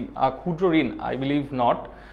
13 এর এ, 13 এর বি। আচ্ছা, প্রাপ্য বিল প্রথমতই হচ্ছে ক্রয় করছি, ক্রয় করছি, ক্রয় করছি, ক্রয় করছি, রাইট? সো এখানে ক্রয় করলে আমাদের কোন ধরনের অর্থায়ন সৃষ্টি হয় স্যার? ক্রয় করলে, ক্রয় করলে কোন ধরনের অর্থায়ন? প্রদেয় বিল। আমরা যেটা অ্যাকাউন্টিং করি, বাকিতে যখন আমরা পণ্য ক্রয় করি তখন অবভিয়াসলি কি আমাদেরকে প্রদেয় বিল হিসাব ক্রেডিট করতে হয়, রাইট? বাকিতে যখন আমরা পণ্য ক্রয় করি, ক্রয় ডেবিট, প্রদেয় বিল ক্রেডিট। সো বেসিক্যালি আমরা বাকিতে পণ্য ক্রয় করছি, সো এখানে কি আসবে স্যার? প্রদেয় বিল দিয়ে অর্থায়ন করতে হবে। পড়াশোনা করা উচিত আই বিলিভ, ঠিক আছে? আচ্ছা, 14 এমসিকিউ 14 প্রাপ্য বিলের মেয়াদ সাধারণত কয় মাস? প্রাপ্য বিলের মেয়াদ সাধারণত কয় মাস? এই মেয়াদ রিলেটেড যত কিছু আছে একদম ভালোভাবে মুখস্থ করতে হবে, বিকজ এমসিকিউতে এগুলো আসবে। প্রাপ্য বিলের মেয়াদ কত, সাধারণত কত মাস হয়ে থাকে? 14 এর এ এমসিকিউ আসার সাথে সাথে আনসার করে ফেলতেছে ইউটিউবের যে audience, that like really fast. 14 এর এ বলতেছে আনসার। আই বিলিভ এটার আনসার বলবো না, এখন বলবো না, দেখি ফেসবুকের কি অবস্থা, ফেসবুকের কি অবস্থা। 13 এর বলছে এখানে আনসার সি। 13 না তো, এটা এমসিকিউ 14। এখানে হাবিব বলছে 14 এর বি হবে আনসার। আরিকুর বলছে, মাহি বলছে আনসার 14 এর আনসার জানি না। ওকে, 14 এর আনসার এই নাম্বার রিলেটেড যত কিছু আছে সবগুলো প্রপারলি মুখস্থ করতে হবে, আদারওয়াইজ কপালে দুঃখ আছে, ঠিক আছে? বিকজ এখান থেকে এমসিকিউ প্রত্যেক বছর দুইটা আসবে। রাহুল আনসার করছে 14 এর বি। 14 এর এ কোনটা হবে আনসার? 6 মাস, 3 মাস, কোনটা হবে? তাহসিন ইফতি, তারপর হচ্ছে লিমন। ওকে স্যার, এ ভাইয়া লিমন চলে আসছে আমাদের সাথে ক্লাস করতে, লেটস গো। সো আমাদের হচ্ছে প্রাপ্য বিলের মেয়াদ সাধারণত হচ্ছে 3 মাস হয় বা 90 দিন আমরা বলি। সো এইগুলো ভালো মতো দেখেন, বিকজ অ্যাগেন পরীক্ষায় দুটো কোয়েশ্চেন মিনিমাম এই টপিক থেকে থাকবে, ঠিক আছে? আচ্ছা, এবার হচ্ছে একজন বিক্রেতার দৃষ্টিতে বিনিময় বিল কি হিসেবে বিবেচিত? বিনিময় বিল বিক্রেতার দৃষ্টিতে, কার দৃষ্টিতে স্যার? বিক্রেতার দৃষ্টিতে। বিক্রেতার দৃষ্টিতে বিল কোন হিসাবে পরিচিত? অ্যাকাউন্টিং যারা আমরা ভালো পারি তারা এই ব্যাপারটা সম্পর্কে আমরা জানবো, সেটা হচ্ছে কোনটা? অ্যাগেন বলো তোমরা কোনটা হবে? 15 এর এখান থেকে বলছে ডি। ডি নাকি সি, কোনটা? ডি নাকি সি? আমি কিন্তু মার্ক করে ফেলছি। কিসের পয়েন্ট অফ ভিউ থেকে স্যার? বিক্রেতার পয়েন্ট অফ ভিউ থেকে। সো কোনটা হওয়ার কথা আনসার? কোনটা হবে আনসার? দেখতে পাচ্ছি এখানে শেখা আছে, তারপর হচ্ছে সাবাবা আনসার করছে হচ্ছে ডি, প্রাপ্য বিল। শিওর, বিক্রেতার দৃষ্টিতে বেসিক্যালি অ্যাকাউন্টস রিসিভেবল মানে হচ্ছে বাংলায় বলি আমরা প্রাপ্য বিল, ঠিক আছে। So I believe answer should be D. হ্যাঁ, this is the right answer. Again আমরা কার সাথে দেখবো সবসময়, আমরা ক্রয় বা বিক্রেতা, মানে ক্রয় বা বিক্রয় বা হচ্ছে ক্রেতা বা বিক্রেতা, এই ওয়ার্ডটাকে আমরা খুব ভালোভাবে ইভ্যালুয়েট করবো, আদারওয়াইজ আনসার ভুল হয়ে যাবে, ঠিক আছে। দেন হচ্ছে নিচের কোনটি মূলধনী খরচবিহীন অর্থায়নের একটি উৎস? ভালোভাবে খেয়াল করে কি বলা আছে, মূলধনী খরচবিহীন অর্থায়নের একটা উৎস, ঠিক আছে। সো লিজিং, ঋণপত্র, প্রদেয় বিল এবং হচ্ছে বাণিজ্যিক পত্র, কোনটা হওয়ার কথা আনসার? I believe MCQ 16। দেখি এটা কে জিতে, এটা এফবির অডিয়েন্স জিতবে নাকি ওয়াইটির অডিয়েন্স জিতবে, দেখি। ফেসবুকের আনসার নিব নাকি হচ্ছে ইউটিউবের আনসার নিব? MCQ 16 মাহি আনসার করে ফেলছে, আনসার হবে হচ্ছে সি। আমি পাশে সরে যাই বাই দ্য ওয়ে। আয়েশা বলতেছে ইউটিউব থেকে সি। 16 ডি অনকে বলতেছে কেন? ভালোই কনফিউশন দেখা যাচ্ছে। জোস, ABCD সবগুলো আনসার পেয়ে গেছি, 16 কোনটা হবে ভেবে বলো। লক্ষ্মী বলছে আনসার হবে হচ্ছে এ। কোনটি মূলধনী খরচবিহীন অর্থায়নের উৎস? মূলধনী খরচ খরচ নাই, কোনো খরচ নাই।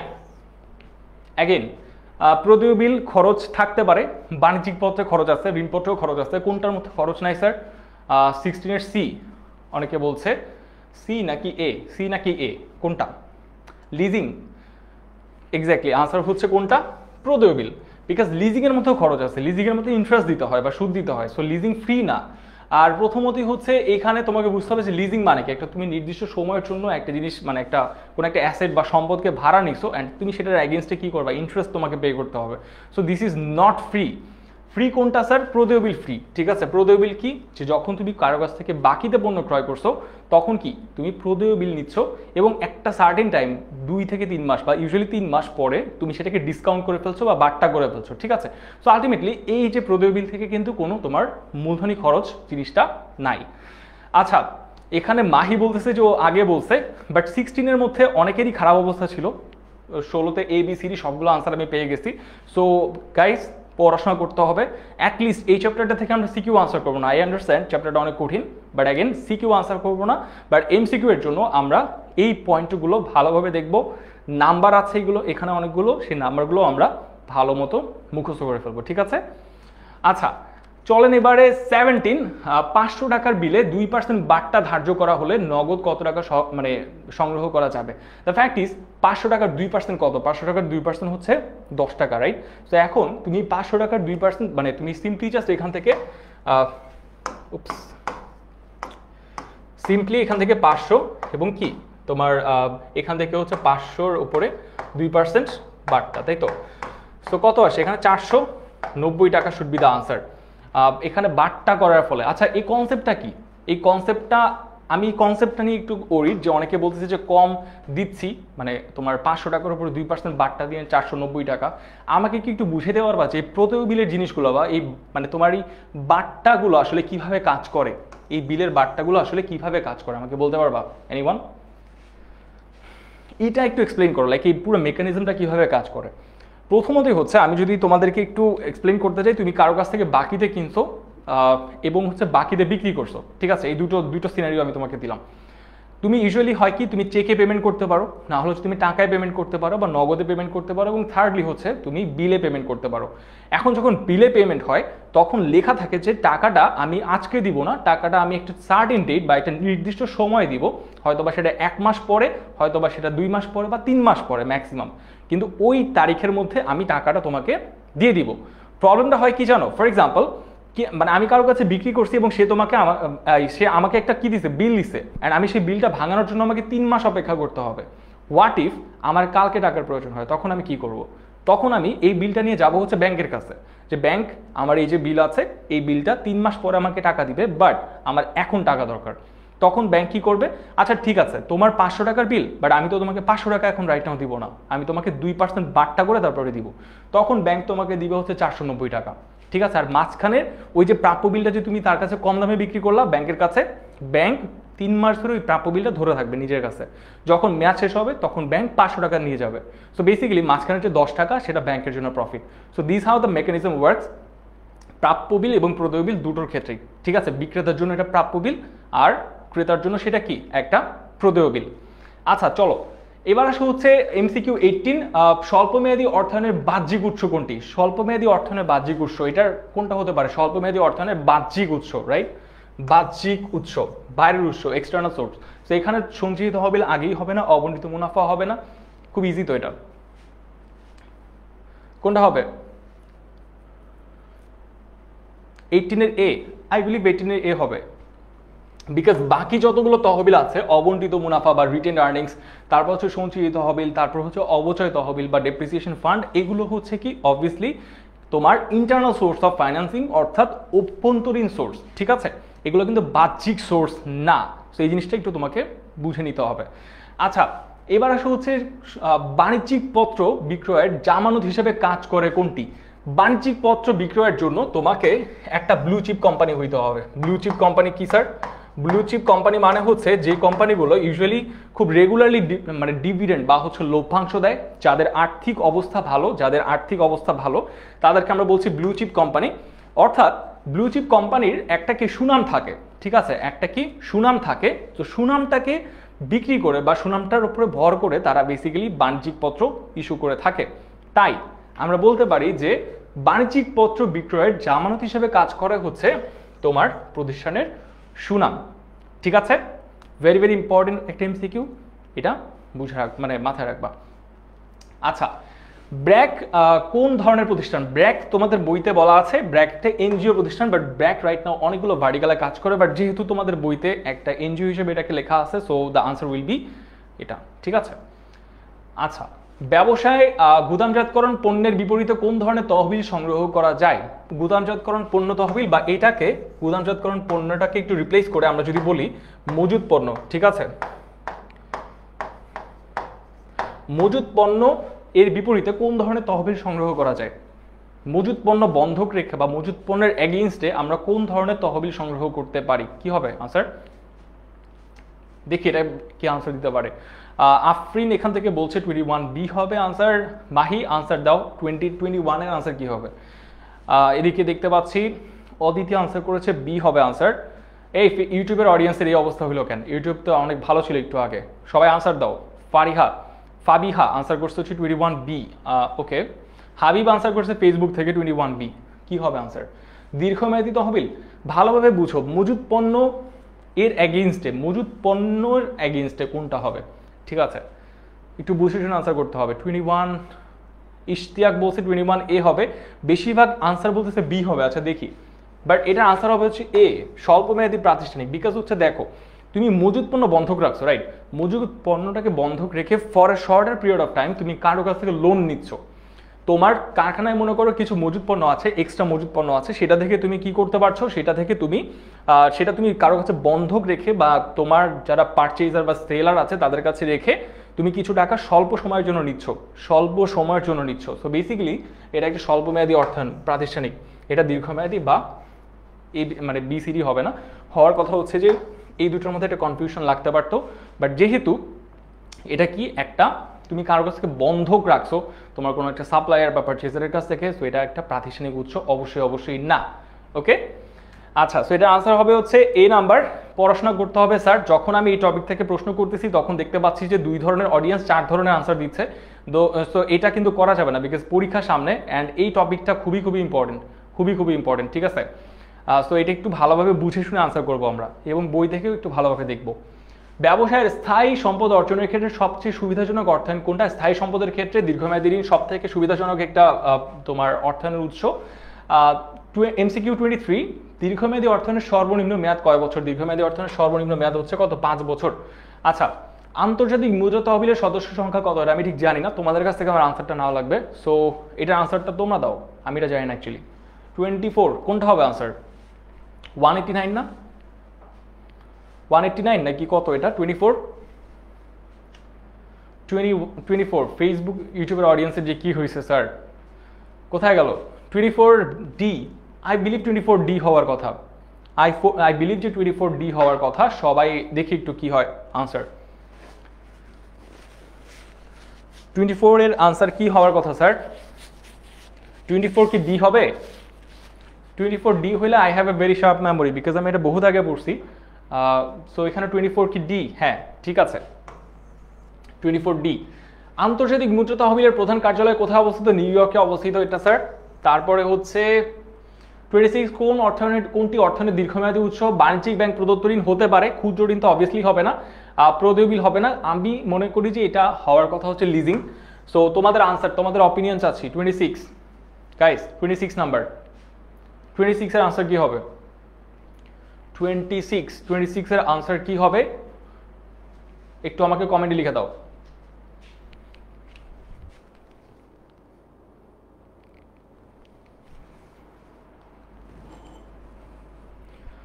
এর আনসার কি হবে? 26 কি সি? ভুল হইলে কিন্তু আমি দায়ী না, ভুল হইলে তোমরা দায়ী।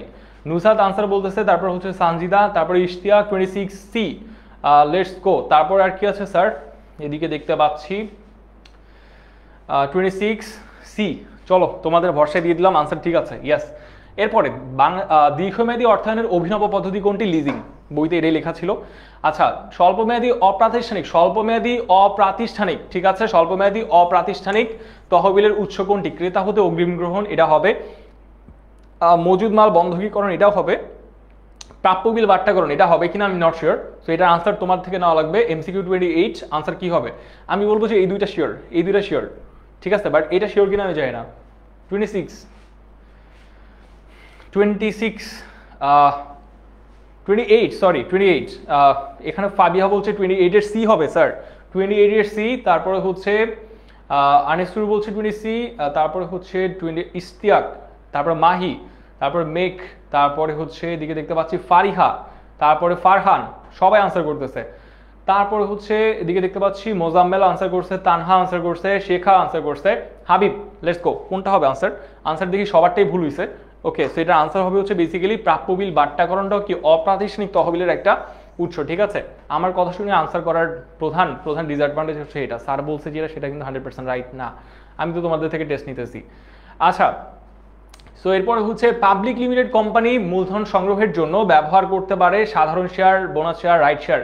এখানে আনসার হওয়ার কথা হচ্ছে মূলধন সংগ্রহ যেহেতু বলছে, আই বিলিভ যে এখানে একটা কনফিউশন আছে তোমাদের সবারই। আমি এখানে আনসার দিব হচ্ছে তোমার এ আর সি, ঠিক আছে। সো এ আর সি কেন স্যার? প্রথমতই স্যার বোনাস শেয়ার কেন না? The fact is bonus share দিয়ে তুমি কোম্পানির মূলধন সংগ্রহ করো না, বোনাস শেয়ার দিলে তোমার কোম্পানির শেয়ার সংখ্যা বৃদ্ধি পায়। বোনাস শেয়ার দিয়ে তোমার কোম্পানির শেয়ার সংখ্যা বৃদ্ধি পাবে, কিন্তু তুমি এক্সট্রা বা বেশি মূলধন সংগ্রহ করতে পারবা না, ঠিক আছে। সো এটা একটু বুঝতে হবে তোমাদেরকে। লভ্যাংশ সমতাকরণ তহবিল রাখার উদ্দেশ্য কি? লভ্যাংশ সমতাকরণ তহবিল রাখার উদ্দেশ্য হচ্ছে যাতে শেয়ার হোল্ডাররা প্রত্যেক বছর সমান লভ্যাংশ পেতে পারে, রাইট। সো আই বিলিভ যে এটা হওয়ার কথা। আচ্ছা, থার্ডই কি হওয়ার কথা? প্রতিষ্ঠানের সুনাম অক্ষুণ্ণ রাখা হতে পারে, লভ্যাংশ প্রদানের ধারাবাহিকতা রক্ষা করা হতে পারে, দায় পরিশোধের ক্ষমতা বৃদ্ধি। আই বিলিভ এ আর বি হওয়ার কথা answer. Yes, this should be the answer, because দায় পরিশোধের ক্ষমতার সাথে লভ্যাংশ সমতাকরণ তহবিলের আনসার, মানে সমতাকরণের কি বেশি একটা সম্পর্ক কিন্তু এখানে নাই। আচ্ছা, এবার কি আসে? সাধারণত বাণিজ্যিক পত্র বিক্রয় করতে পারে খ্যাতিমান ব্যক্তি, হতে পারে বাণিজ্যিক ব্যাংক, বীমা কোম্পানি। 1, 2, 3 হওয়ার কথা, বিকজ বাণিজ্যিক পত্র সবাই বিক্রি করতে পারে যদি তার সুনাম অনেক ভালো থাকে। বিকজ বাণিজ্যিক পত্রের জামানত কি স্যার? বাণিজ্যিক পত্রের জামানত কিন্তু সুনাম। সো এটা কিন্তু বুঝতে হবে তোমাদেরকে। সুনাম যদি ভালো থাকে তাহলে যে কেউ এটা অ্যালাউ করতে পারে, সমস্যা নেই, যদি স্টক এক্সচেঞ্জ সেটাকে পারমিশন দেয়। আচ্ছা, এদিকে অনেকে আনসার করতে পারতেছে, but again sir I am really sorry for that, because আমার এখনো স্টিল 2টো চ্যাপ্টার কভার করা বাকি, অ্যান্ড এই চ্যাপ্টারটার MCQ শেষের দিকে। সো আমরা একটু কম ফোকাস করতেছি। বলতে না বলতেই থার্ড চ্যাপ্টার চলে আসছে, আমি একটু ব্রেক দিব, বাট তার আগে ভাইয়া প্রাপ্য বিল বাট্টাকরণ, তাহলে মনে হয় MCQতে ভুল হয়েছে, I am not sure. Fahima, আমারও মনে হয় প্রাপ্য বিল বাট্টাকরণ একটা প্রাতিষ্ঠানিক উৎস। বিকজ প্রাতিষ্ঠানিক উৎস কেন স্যার? প্রাপ্য বিল নিয়ে তুমি আলটিমেটলি কার কাছে যাবা? ব্যাংকের কাছেই তো যাবা, রাইট। সো আই বিলিভ যে এটা একটা প্রাতিষ্ঠানিক উৎস হওয়ার কথা। সো আই বিলিভ এখানে ভুল হয়েছে স্লাইডের মধ্যে, ডোন্ট গেট হার্ট। তো আমি যেটা বলছিলাম যে 2 আর 3 হওয়ার চান্সেস 100%, এই নাম্বারটা আমি শিওর ছিলাম না। ওকে আরিফ, আমি কমেন্ট সেকশন না প্রপারলি দেখতে পাচ্ছি না। এই টপিক রিলেটেড যদি কারো কোনো প্রশ্ন থাকে কমেন্ট সেকশন আমাকে একটু করে দাও। আমি 2 মিনিট পরে, ঠিক 2 মিনিট পরে আমি পরের চ্যাপ্টার, থার্ড চ্যাপ্টার শুরু করব। অনেক ইম্পর্টেন্ট, অনেক কনফিউজিং একটা চ্যাপ্টার, আই নো। সো একটু টাইম নিচ্ছি, আমি 2 মিনিট টাইম নিব, এরপর আমি ক্লাসটা শুরু করব, ঠিক আছে। সো এর মাঝখানে যদি তোমার কোনো প্রবলেম থাকে ফার্স্ট চ্যাপ্টার এবং সেকেন্ড চ্যাপ্টার নিয়ে, আমাকে কমেন্ট সেকশনে জানাই দাও, ঠিক আছে।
আচ্ছা guys, sorry if I am being late. 2 minute কি শেষ হয়েছে নাকি 2 মিনিটের আগে আমি চলে আসছি, কোনটা? মোস্ট প্রবলি লেট করে আসছি, রাইট? ওকে, চলেন। ফার্স্ট এন্ড সেকেন্ড চ্যাপ্টার নিয়ে কি কারো কোনো প্রবলেম আছে? দেখতে পাচ্ছি না। সো চলেন আমরা সেকেন্ড চ্যাপ্টারে চলে যাই, কি বলতেছি, থার্ড চ্যাপ্টারে চলে যাই। চলেন, share bond debenture. Share bond debenture খুবই ইজি পিজি চ্যাপ্টার। কিছু জায়গাটা আমি বলে দিব স্যার, প্রথমতই একটু দেখতে হবে, সেই টপিকগুলো অ্যাকচুয়ালি দেখতে হবে, এবং সেইটার যদি তুমি না দেখা ক্লাসে আসো, আলটিমেটলি তুমি চোখে মানে তুমি কিছু বুঝবা না ক্লাসের। সো আমি তোমাকে কিছু টপিক সাজেস্ট করে দিব। এটা আমি লাস্টে যখন বিজনেস স্টাডিজ মানে হচ্ছে ব্যবসায় শিক্ষার যে ক্লাসগুলো নিচ্ছিলাম, এসএমপি ক্লাস, শেষ মুহূর্তের প্রস্তুতি ক্লাস, যারা আমাদের কোর্সে এনরোল করছে তাদেরকেও আমি জিনিসগুলো বলে দিয়েছিলাম। সো হ্যাঁ, এই জিনিসটা আমি আরেকবার বলে দিচ্ছি ক্লাসে এই থার্ড চ্যাপ্টারের ব্যাপারে। সো একটু ভালোভাবে মনে রাখবেন, ঠিক আছে? কে কোম্পানির লভ্যাংশ পায়? অবভিয়াসলি শেয়ারের মালিক লভ্যাংশ পাবে। তারপরে হচ্ছে সেকেন্ড, কোন শেয়ার মালিকগণ ভোটাধিকার প্রয়োগের মাধ্যমে কোম্পানিকে নিয়ন্ত্রণ করে? সাধারণ শেয়ার। প্রথমতই হচ্ছে এই টপিকে, এই চ্যাপ্টারে যদি কিছু ইম্পর্টেন্ট টপিকের কথা আমি বলি তোমাকে, প্রথমতই সাধারণ শেয়ার আসবে, বন্ড আসবে, আর লভ্যাংশ প্রদান নীতি আসবে। ঠিক আছে, কি কি লভ্যাংশ প্রদান নীতি, অনেকের টেস্ট পরীক্ষায় এটা আসছে অলরেডি। লভ্যাংশ প্রদানের কি কি নীতি থাকে, স্থির হারের লভ্যাংশ নীতি, হ্যান ত্যান অনেক কিছু আছে, আমরা সেগুলো দেখবো একটু পরে। আচ্ছা, তারপরে কি আছে এখানে, সাধারণ শেয়ার হোল্ডারদের লভ্যাংশ প্রদানের হার অনির্ধারিত। যারা লাস্ট ক্লাসটা আমার করছিলাম ব্যবসায় শিক্ষার, আমরা এই চ্যাপ্টারটার উপরে ক্লাস নিয়েছিলাম গত শুক্রবারে আমি ক্লাসটা নিয়েছিলাম, এবং আই বিলিভ আমি প্রত্যেকটা পয়েন্ট তোমাদেরকে এক্সপ্লেইন করে দিচ্ছি এখানে, যে কিভাবে মানে কেন মানে সাধারণ শেয়ার রিস্কি, কেন সাধারণ শেয়ারের ঝুঁকি অনেক বেশি, সব কিছু আমি তোমাকে এখানে এক্সপ্লেন করে দিয়েছিলাম। আরেকবার বলি, সেটা হচ্ছে সাধারণ শেয়ার হোল্ডারদের লভ্যাংশ প্রদানের হার অনির্ধারিত। ঠিক আছে, এটা ফিক্সড না। স্যার বেসিক পড়ালে ভালো হতো, স্যার বেসিক পড়াবো, বাট এটা এমসিকিউ সফট ক্লাস, তো এখানে আমি বেসিক পড়াবো না, এখানে হচ্ছে আমি অ্যাডভান্স থেকে শুরু করে লাস্ট এই টপিকের মানে তোমার হচ্ছে বলা যায় যে লাস্ট কয়েক বছরে বোর্ডে কি কি প্রশ্ন আসছে সেগুলো আমি সলভ করাবো এই ক্লাসে। এই ক্লাসের মেইন উদ্দেশ্য হচ্ছে এটা, ঠিক আছে? Let's go. এবার হচ্ছে কোন খাতে বিনিয়োগের সুযোগ সব থেকে বেশি? বন্ড, ডিবেঞ্চার, সাধারণ শেয়ার এবং অগ্রাধিকার শেয়ার। গত যে ব্যবসায় শিক্ষা ক্লাসটা ছিল শেয়ার বন্ড ডিবেঞ্চারের উপরে, সেখানে আমি তোমাদেরকে ঢাকা স্টক এক্সচেঞ্জ এবং চট্টগ্রাম স্টক এক্সচেঞ্জের ওয়েবসাইট খুলে তোমাদেরকে দেখাইছিলাম যে হাউ টু মানে buy shares or something. So obviously বাংলাদেশে এই যে শেয়ার কেনা বেচার যে ব্যাপারটা, সেটা কিন্তু কি বাংলাদেশে এটার প্রচার অনেক বেশি, ঠিক আছে? ফাতিমা বলছে স্যার নাবিল চলে আসছে। নাবিল অনেক ফেভারিট একটা স্টুডেন্ট আমার, বেসিক্যালি ও আমাকে অনেক কিছু টেক্সট করে আমার কাছে অনেক সলিউশনস অ্যান্ড চায়। সো আমার সাথে ওর কথা হয় প্রপারলি, খুবই অফেন কথা হয়। সো হ্যাঁ, ও চলে আসছে ক্লাস করতে। চলেন, নিচের কোনটি ঝুঁকিপূর্ণ বিনিয়োগ? ঝুঁকিপূর্ণ বিনিয়োগ অবভিয়াসলি, যেহেতু সাধারণ শেয়ারের কি লভ্যাংশ ফিক্স না, সো এখানে কি সাধারণ শেয়ার ক্রয় করাটা কি একটু ঝুঁকিপূর্ণ বিনিয়োগ। আচ্ছা, কোন প্রকার বিনিয়োগ নির্দিষ্ট হারে লভ্যাংশ পাওয়া যায়? নির্দিষ্ট হারে লভ্যাংশ বলতে এখানে কোন প্রকার বিনিয়োগ? অবভিয়াসলি এখানে লভ্যাংশ যেহেতু আমি বলছি, ঠিক আছে, নির্দিষ্ট বলছি প্লাস লভ্যাংশ বলছি, সো এটা অগ্রাধিকার শেয়ার। বাট যদি এখানে লভ্যাংশ না থাকতো, যদি বলতো যে নির্দিষ্ট হারে, তাহলে কিন্তু আমরা এখানে কি বলতাম? বন্ড বা ডিবেঞ্চার বলতাম, ঠিক আছে? ওকে, অগ্রাধিকার শেয়ার মালিকদের অসুবিধা কোনটি? আমরা পড়ছিলাম যে সাধারণ শেয়ার মালিক এবং অগ্রাধিকার শেয়ার মালিকদের কিছু সুবিধা আছে, কিছু অসুবিধা আছে, সেইখান থেকে কোয়েশ্চেনটা করা হয়েছে। আর অগ্রাধিকার শেয়ার মালিকদের অসুবিধা হচ্ছে বেসিক্যালি এটার মুনাফার অগ্রাধিকার হতে পারে, সীমিত আয় হতে পারে, সীমাবদ্ধ আয়। আই বিলিভ যে সীমিত আয় হওয়ার কথা। এটার আনসার কোনটা নিব? 7 ডি, নির্দিষ্ট হারে আয়। অসুবিধা বলছি কিন্তু সুবিধা না, অসুবিধা বলছি। কোনটা হবে আনসার? 7 ডি, নির্দিষ্ট হারে আয়। শিওর নাকি সীমিত আয়? কোনটা? নির্দিষ্ট হারে আয় নাকি সীমিত আয়, কোনটা? 17 আই থিঙ্ক 7 বি হওয়ার কথা। ইয়েস, দেখো নির্দিষ্ট হারে আয়ের একটা সুবিধা, রিজনটা হচ্ছে যে সাধারণ শেয়ারের আয় তো ফিক্স না, সাধারণ শেয়ারের আয় তো মানে অনির্দিষ্ট, কিন্তু অগ্রাধিকার শেয়ারের আয় কিন্তু আবার নির্দিষ্ট। কিন্তু এটা তো কোনো অসুবিধা না, এটা একটা সুবিধা যে তোমার আর্নিংটা ফিক্সড। তোমার অসুবিধা হচ্ছে কোথায় স্যার? যেহেতু আয়টা নির্দিষ্ট করা, that means you are earning less, তুমি কম আর্ন করতেছো। সো অবভিয়াসলি এটা কি একটা সীমিত আয়, তোমার জন্য একটা ডিসঅ্যাডভান্টেজ। কোম্পানির ঋণ মূলধনের প্রধান উৎস কোনটি? কোম্পানির ঋণ মূলধনের প্রধান উৎস সাধারণ শেয়ার, অগ্রাধিকার শেয়ার, বন্ড নাকি ডিবেঞ্চার? বোনাস শেয়ার, কোনটা হবে? শেয়ার মানে শেয়ার ইস্যু করে তো অবভিয়াসলি আমি কোনো ঋণ মূলধন বা ডেট ক্যাপিটাল যেটাকে আমরা বলি সেটা তো সংগ্রহ অবভিয়াসলি করি না। আনসার কোনটা হওয়ার কথা এখানে? এইটের সি, এইটের সি হওয়ার কথা না স্যার? এইটের বি অগ্রাধিকার শেয়ার, শিওর? এইটের সি হওয়ার কথা। এইটের এ সাধারণ শেয়ার, ওকে। সাবাও বলতেছে এইটের এ হবে আনসার, লেটস সি। এইটের এ তো অবভিয়াসলি হবে না, বিকজ এটা হচ্ছে ঋণ মূলধন, ঠিক আছে?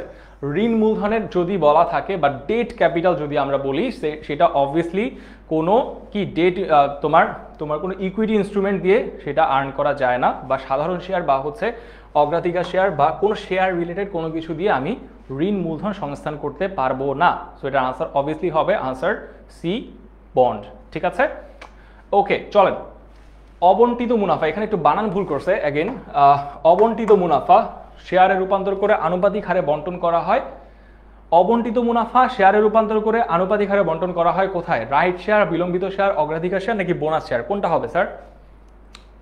এটার আনসার তোমাদের থেকে নেই। প্রথমত হচ্ছে এমসিকিউ 9, এটার আনসার কোনটা হওয়ার কথা? 9-এর আনসার বলতেছে হচ্ছে ডি, শিওর? মুনাফা শেয়ারে রূপান্তর করে, মুনাফা শেয়ারে রূপান্তর করে, বুঝছেন? কিন্তু মুনাফা শেয়ারে রূপান্তর করতেছি, মুনাফা দিচ্ছি না, টাকা দিচ্ছি না, বাট শেয়ার দিচ্ছি। 9-এর ডি হবে নাকি সি হবে নাকি বি হবে? 9-এর বি নাকি ডি, কোনটা কোনটা হবে আনসার? আই বিলিভ যে আনসার এখানে ডি হওয়ার কথা, খুবই অবভিয়াস আনসার, বিকজ এখানে হচ্ছে কি আমরা মুনাফাটাকে কিসে রূপান্তর করছি স্যার?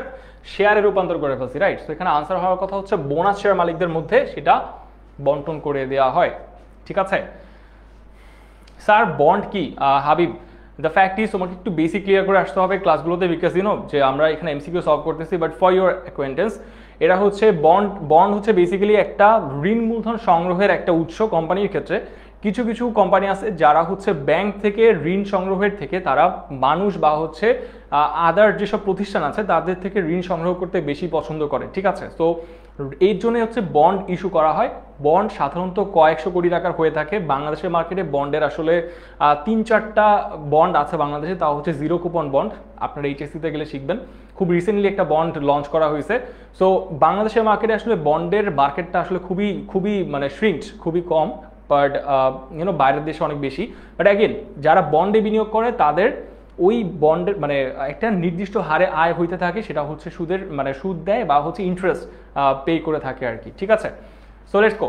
এটা হচ্ছে একটা বেসিক কথাবার্তা, বইটা পড়লে আরেকটু ভালোভাবে জানতে পারবেন আর কি। কোন বিষয়ের ক্ষেত্রে বন্ড এবং ডিবেঞ্চারের মধ্যে পার্থক্য পরিলক্ষিত হয়?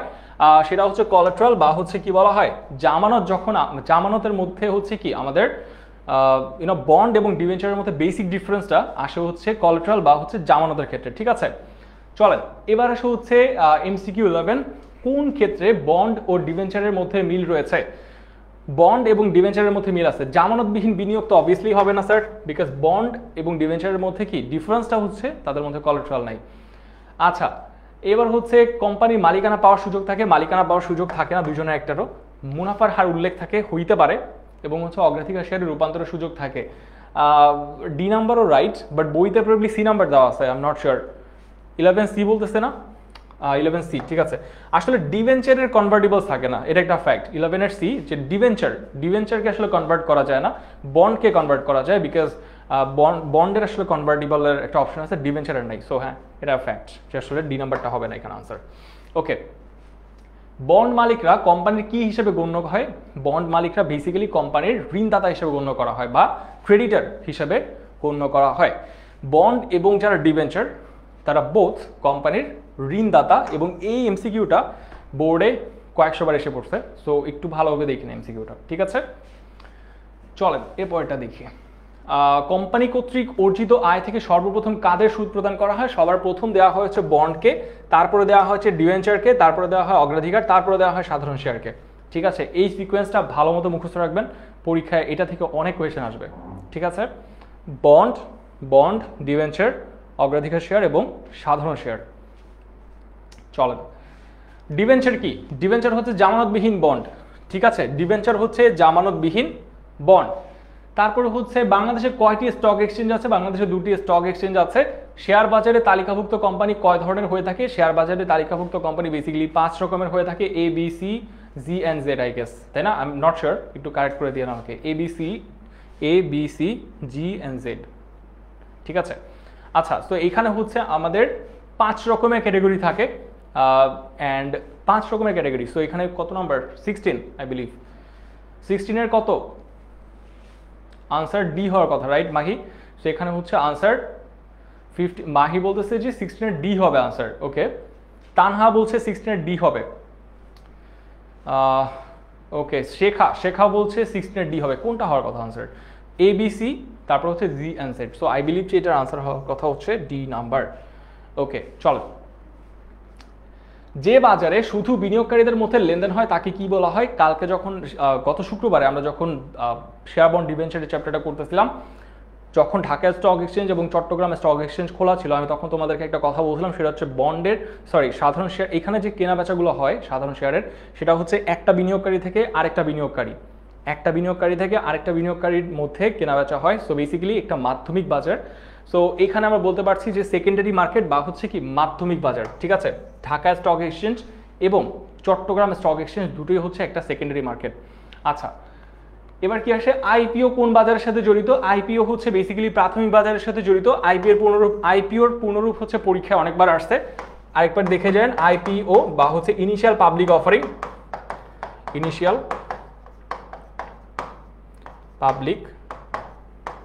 অফারিং, ঠিক আছে? এটা হচ্ছে প্রাথমিক মার্কেটের সাথে অনেক বেশি জড়িত। আচ্ছা, দেন হচ্ছে এখানে দেখতে পাচ্ছি MCQ 19, কোম্পানির লভ্যাংশ প্রদান কিসের উপর নির্ভরশীল স্যার? কোম্পানির লভ্যাংশ প্রদান হচ্ছে স্থায়ী সম্পদ, বিনিয়োগকৃত অর্থ, অর্জিত মুনাফা, নিজস্ব মূলধন। কোনটা হওয়ার কথা স্যার? অলদো এখানে যে আনসারটা দিচ্ছে সেটা একটু ভুল হবে, বাট এনিওয়েজ 12-এর দেখি আনসার কি বলতেছে। 19-এর আনসার চাচ্ছি আমি। আর 19-এর আনসার হচ্ছে এ না, অবভিয়াসলি না। 19-এর আনসার হচ্ছে বি নাকি সি? কোনটা? ফাতেমা আনসার বলছে এখানে বি, বিনিয়োগকৃত অর্থ হওয়ার কথা না। আনসার হওয়ার কথা হচ্ছে সি, 19-এর সি হওয়ার কথা। লামিয়া বলছে সি হবে, মাহি বলছে সি হবে, সাদিয়া বলছে সি। ওকে, লেটস গো, দেখি সবাই আনসার করো কি হয়। 19-এর সি। ওকে, হ্যাঁ, অর্জিত মুনাফার ওপরেই দেয়, বাট ইন রিয়েল লাইফে আসলে অর্জিত মুনাফার সাথে লভ্যাংশের সম্পর্ক খুবই কম। অনেক কোম্পানি আছে যারা লভ্যাংশ বেশি আর্ন করে না, প্রফিটেবল না, বাট তারাও লভ্যাংশ ভালো দিচ্ছে। সো দুটোর মধ্যে কোরিলেশন অনেক কম, ঠিক আছে? বাট সেগুলো অ্যাডভান্স কথাবার্তা, আমরা বড় হয়ে শিখবো। MCQ 20, কোম্পানি সাধারণত কতভাবে লভ্যাংশ দিতে পারে? কোম্পানি সাধারণত দুইভাবে লভ্যাংশ দিতে পারে। একটা হচ্ছে নগদ লভ্যাংশ, আরেকটাকে বলা হয় স্টক লভ্যাংশ, যতটুকু আমাদের মনে আছে। নগদ এবং কি স্টক, ঠিক আছে? স্টক লভ্যাংশ। আচ্ছা, কোনো কোম্পানির অর্জিত আয় 50 লক্ষ টাকা লভ্যাংশ হিসেবে শেয়ার মালিকদের প্রদান করবে 25%। এটি কোন ধরনের লভ্যাংশ নীতি? লভ্যাংশ নীতি থেকে একটা কোয়েশ্চেন আমি এখানে সলভ করে দিব না। সো তোমাদের থেকে আনসার নিব, দেখি ফেসবুক জিতে নাকি হচ্ছে ওয়াইটি জিতে। কারণ এই টপিকটা স্পেশালি যারা আমার লাস্ট ক্লাস করছি, SMP ক্লাস, শেষ মুহূর্তের প্রস্তুতি ক্লাস, তাদের অবভিয়াসলি এই টপিকটা ভালো করে দেখা উচিত। বিকজ 100 বার বলছি এই টপিকটা থেকে কোয়েশ্চেন আসবে, অ্যান্ড আসছে, আনসার করো। এটা কত নাম্বার? 21-এর আনসার করো তোমরা, দেখি কি আনসার করো তোমরা।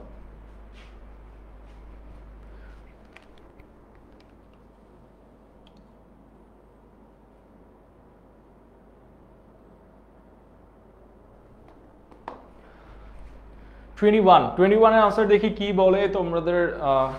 21B। আচ্ছা, দেখি কোন কোম্পানির অর্জিত আয় 50 লক্ষ টাকা লভ্যাংশ হিসেবে শেয়ার মালিকদের প্রদান করবে 25। লভ্যাংশ প্রদানের অনুপাত নীতি নাকি লভ্যাংশ প্রদান, কোনটা হবে? আমার মনে হয় বি হওয়ার কথা আনসার। 21A নাকি বি? ভালো একটা প্রতিযোগিতা পাচ্ছি। ফেসবুক বলতেছে হচ্ছে আনসার হবে এ, ওয়াইটি বলতেছে আনসার হবে বি। কোনটা হওয়ার কথা আনসার? দেখি কে জিতে আজকে। ভাই হাইট বড় হয়ে একটা প্রবলেম যে লেখা যায় না নিচে। আচ্ছা, কোনটা হওয়ার কথা, এ নাকি বি? দেখি আজকে কে জিতে। স্যার এটা কি এসএসসি ব্যাচের ক্লাস? ইয়েস স্যার, এটা এসএসসি ব্যাচের ক্লাস। এটার আনসার কি বি হওয়ার কথা? আমি বলবো এটার আনসার হবে হচ্ছে বি, ঠিক আছে? এটার আনসার অ্যাকচুয়ালি বি। যারা ফেসবুকে আছে ওদের উচিত ভালো করে পড়াশোনা করা, বিকজ পড়াশোনায় ফাঁকিবাজি যে দিচ্ছ সেটা এখন বোঝা যাচ্ছে ক্লাসের মধ্যে। স্পেশালি ফেসবুকে যারা ক্লাস করতেছে তারা বেসিক্যালি আমার আগের স্টুডেন্ট, অ্যান্ড ওই ক্লাসের মধ্যে আমি বলে দিছি লভ্যাংশ নীতিটা ভালো মতো পড়তে, সেখান থেকে কোয়েশ্চেন আসছে। এরপরও যদি না পারো, that means you should starting পড়াশোনা করো, পরীক্ষার বেশি দিন নাই, ঠিক আছে? সো ইয়া, এখানে 21-এর বি, ঠিক আছে? এই চ্যাপ্টার থেকে আর কিছু না পড়লেও এই লভ্যাংশ নীতিটা ভালোভাবে পড়তে হবে। আকলিমা বা যারা আছি আমার স্টুডেন্টস, মাহি, সবাই। সো পড়াশোনা স্টার্ট করতে হবে, ফাঁকিবাজি বহুত হয়েছে, ঠিক আছে? পড়াশোনা শুরু করেন। 22, সো এখানে হচ্ছে এবিসি কোম্পানির প্রতিটি 10 টাকা মূল্যের 50 লক্ষ শেয়ার আছে। কোম্পানিটি বর্তমান বছরে 5:2 অনুপাতে হচ্ছে স্টক লভ্যাংশ ঘোষণা করে। কোম্পানির ওই কোম্পানিতে হচ্ছে 1500 শেয়ার আছে। আনসার কত হইতে পারে এখানে, মানে লভ্যাংশ পাওয়ার পরে তার শেয়ার সংখ্যা কত হতে পারে? আচ্ছা, এখানে হচ্ছে তার বর্তমানে শেয়ার সংখ্যা কত আছে স্যার? বর্তমানে শেয়ার সংখ্যা আছে হচ্ছে 1500, রাইট? সো আমি এখানে সিম্পলি এই জিনিসটাকে কি করব, তোমার 1500 ইন্টু হচ্ছে 21 ইন্টু হচ্ছে 5, ঠিক আছে? সো আমি যদি এটা করি, আনসার আসার কথা হচ্ছে 3750। তো তোমরা যদি এখানে এরকম একটা ইকুয়েশন দিতে পারো যে 2:5 যেহেতু, সো আমি এখানে 5টাকে তুমি চাইলে এখানেও নিয়ে আসতে পারো, কোনো সমস্যা নেই। 1500কে 2 দিয়ে ডিভাইড করে 5 দিয়ে গুণ করবা, তাহলে তুমি 3750 পেয়ে যাবা, and this should be the right answer. এই ইকুয়েশনের ম্যাথ খুব রিসেন্ট ইয়ার্সে বেশি আসা স্টার্ট করছে। সো এই ইকুয়েশন মানে এই ক্যালকুলেশনটা ভালো মতো দেখা যায়, ঠিক আছে? আচ্ছা, এরপরে হচ্ছে সরি কি বলতেছে এখানে 25, এটার আনসার প্রবলি একটু কারেকশন দরকার আছে। এখানে 22 এর আনসার কি? 22 এর আনসার সি হওয়ার কথা, এখানে আনসারটা একটু ভুল লিখছে, ঠিক আছে? সো এটা ভুল হয়েছে এখানে স্লাইডে, এটা আনসার সি হওয়ার কথা। Okay, it's not a big deal. আচ্ছা, সো এখানে হচ্ছে স্যার হয়ে গেল অর্থের সময় মূল্য, 4 নম্বর চ্যাপ্টার, অনেকের আসলে পছন্দের একটা চ্যাপ্টার। স্যার 10 কবে থেকে 22C? হ্যাঁ স্যার 22C হবে, ঠিক আছে? বেসিক্যালি এখানে ভুল লিখছে, এখানে 21 মানে দিয়ে রাখছে, এটা জাস্ট সিম্পলি পার্ডন।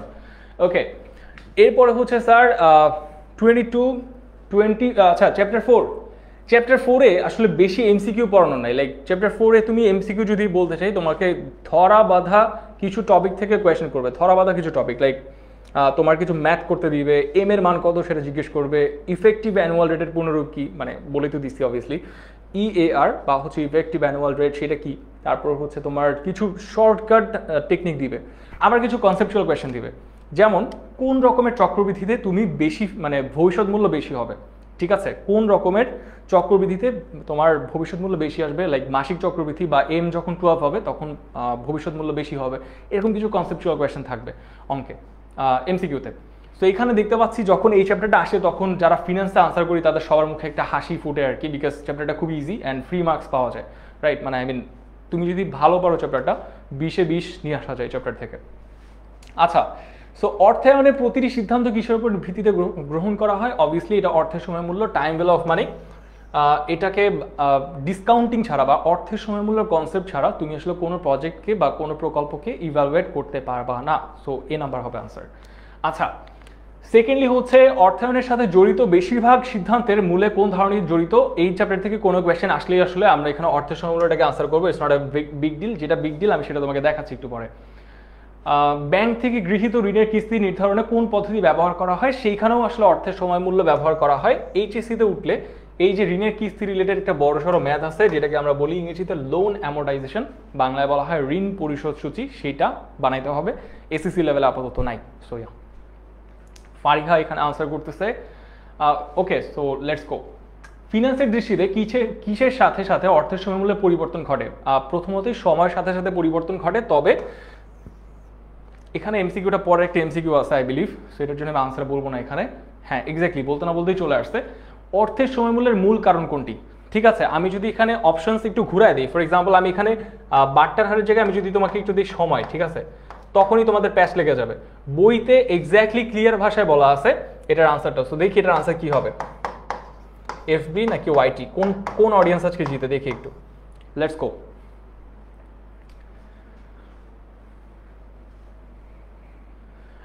ওকে চলেন, এমসিকিউ 5 এর আনসার কি হবে? এমসিকিউ 5 এ নাকি কোনটা, এ নাকি সি? মনে করো যে সময় আছে এখানে, অবভিয়াসলি এটা এ হওয়ার কথা, বিকজ বইয়ের মধ্যে লেখা আছে পরীক্ষায় আসবে কি, পরীক্ষায় একটু কনফিউজিং ভাবে আসবে যে তোমার এখানে সময়ও লেখা থাকতে পারে, বাট সবসময় মনে রাখবা বইতে লেখা আছে সুদের হার, দ্যাট মিনস আনসার সুদের হারই হবে এখানে, ঠিক আছে? সো আনসার শুড বি এ, সুদের হার। ওকে, এমসিকিউ 6, কোনটি আর ক্ষেত্রে অর্থের সময়মূল্যের গুরুত্ব অপরিসীম? কোনটির ক্ষেত্রে অর্থের সময়মূল্যের গুরুত্ব অপরিসীম? বিনিয়োগ সিদ্ধান্ত গ্রহণ হতে পারে, ঋণের কিস্তি হ্রাস করা না, থার্ড সুদের হার নির্ধারণ হতে না, এটার ক্ষেত্রে হবে না আই গেস, আর্থিক অবস্থা নিরূপণ বা হচ্ছে বিনিয়োগ সিদ্ধান্ত গ্রহণ, দুটোর ক্ষেত্রেই হতে পারে। দেখি ফেসবুকে এবং হচ্ছে আমার ওয়াইটির অডিয়েন্স কোনটার আনসার দেয়। এমসিকিউ 6 আনসার কি হবে স্যার? এমসিকিউ হচ্ছে 6C সুদের হার নির্ধারণ। আমি সেটা বলতেছি না, সেটার মধ্যে সবাই কেন আনসার দিচ্ছে, আমি কি পারতেছি না তাহলে? এটা 6 এর সি নাম্বার, দেখি তো। বিনিয়োগ সিদ্ধান্ত গ্রহণ, সবার ভুল হয়েছে। এটা হবে হচ্ছে বিনিয়োগ সিদ্ধান্ত গ্রহণ, বিকজ যখন আমরা বইয়ের মধ্যে লেখা আছে যখন তুমি বিনিয়োগ সিদ্ধান্ত গ্রহণ করতে যাবা, মূলধন বাজেটিং চ্যাপ্টারের মধ্যে কিছু আমরা ম্যাথ করি না, তো সেই ম্যাথগুলোর মধ্যে কিন্তু অবশ্যই অর্থের সময়মূল্য ফলো করতে হয়। ঠিক আছে, সরি তার এক সেকেন্ড, তার প্যাঁচায় গেছে পায়ের সাথে, না হয় কখন পড়ে যাই প্যাঁচায়। বাট এনিওয়েজ 6 এর এ হবে আনসার।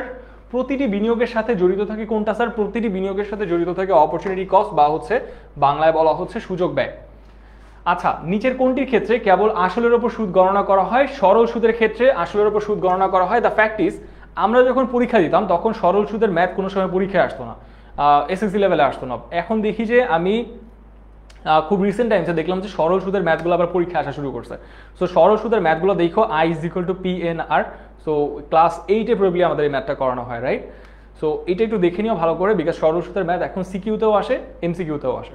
ওকে, 8 এর বি। আচ্ছা, তারপরে হচ্ছে ঋণ গ্রহণের পূর্বে কোনটি বিবেচনা করা হয়? ঋণ গ্রহণের পূর্বে ঋণ পরিশোধের ক্ষমতা বিবেচনা করা হয়।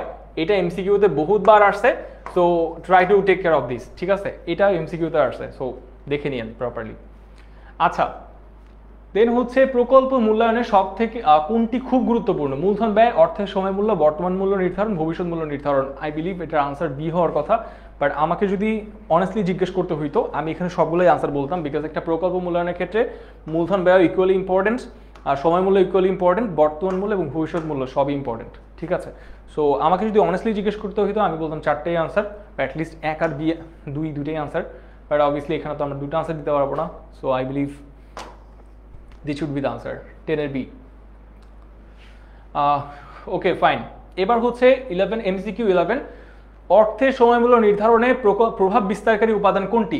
অর্থের সময়মূল্য নির্ধারণে প্রভাব বিস্তারকারী উপাদান হচ্ছে অর্থের পরিমাণ। না, অর্থের পরিমাণ কোনো সময় অর্থের সময়মূল্য বিবেচনায় আসে না, মানে প্রভাব বিস্তার করে না। ঠিক আছে, প্রভাব বিস্তারকারী উপাদান হচ্ছে দুইটা, একটা হচ্ছে সুদের হার ইন্টারেস্ট, আর একটা হচ্ছে সময়। So I believe this should B 11 এর সি হচ্ছে 2 এবং 3।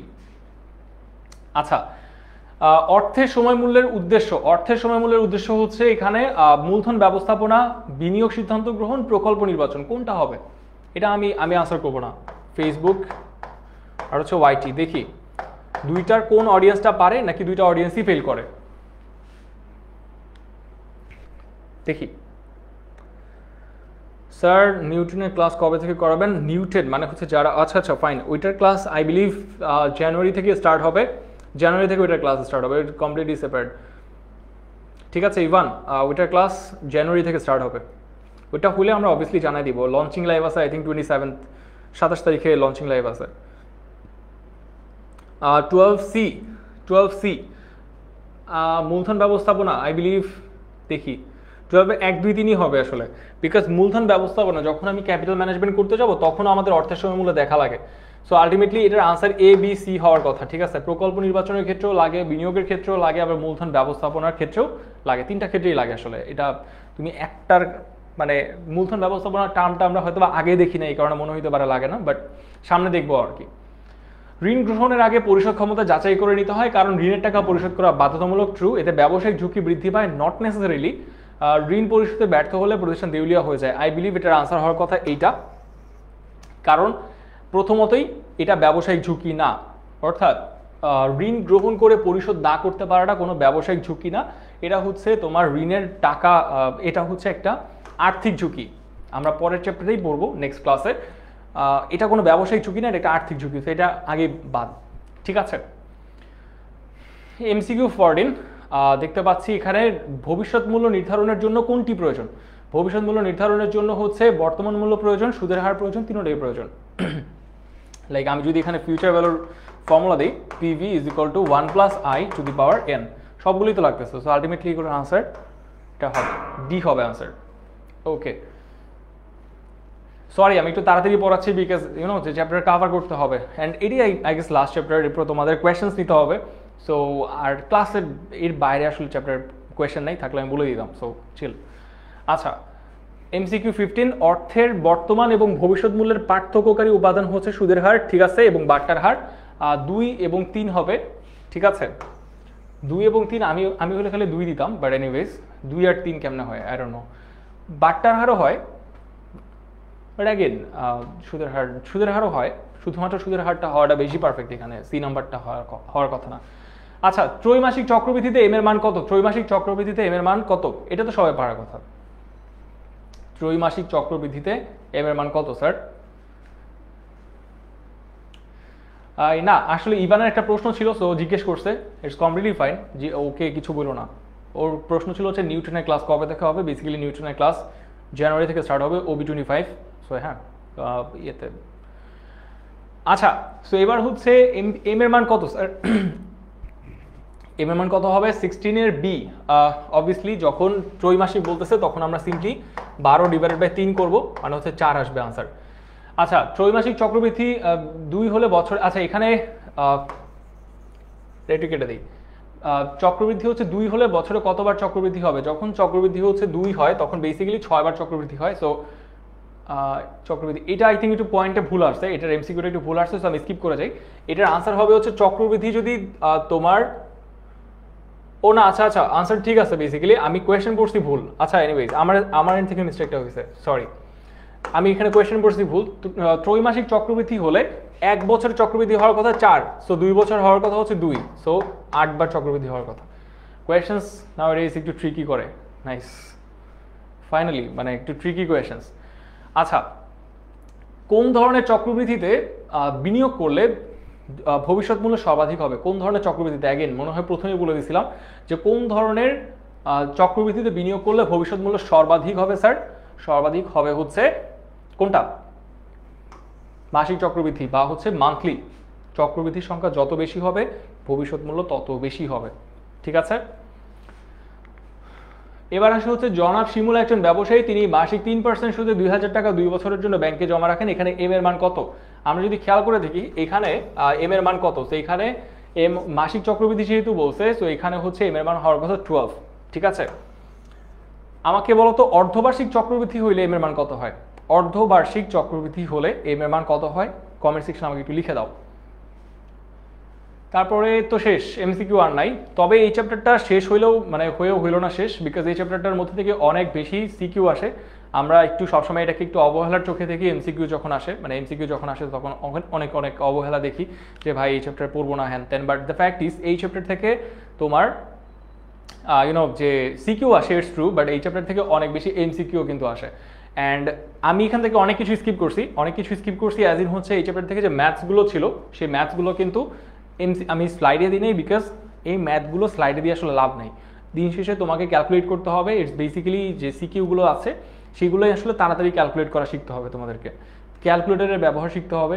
আমরা সেগুলো ক্লাসে যে অবভিয়াসলি যখন আমাদের আই বিলিভ নেক্সট উইকে এই শুক্রবারে আমাদের ব্যবসায় শিক্ষার ক্লাস আছে ফিনান্সের উপরে, আমরা ওই ক্লাসে প্রবলি এই অর্থের সময়মূল্যটা পড়বো। সো আজকের ক্লাস এই পর্যন্ত থাক। আই বিলিভ তোমাদের সকল প্রশ্নের আমি আনসার দিতে পারছি। যদি না পারি কমেন্ট সেকশনে লিখে দিও, ভাইয়া পরে রিপ্লাই দিয়ে দিব। অ্যান্ড অবভিয়াসলি আজকে ক্লাসটা করে তোমাদের কেমন লাগছে কমেন্ট সেকশনে লিখে দাও। নেক্সট দেখা হবে নেক্সট ক্লাসে। সেই পর্যন্ত সবাই ভালো থাকো, সুস্থ থাকো, আল্লাহ হাফেজ।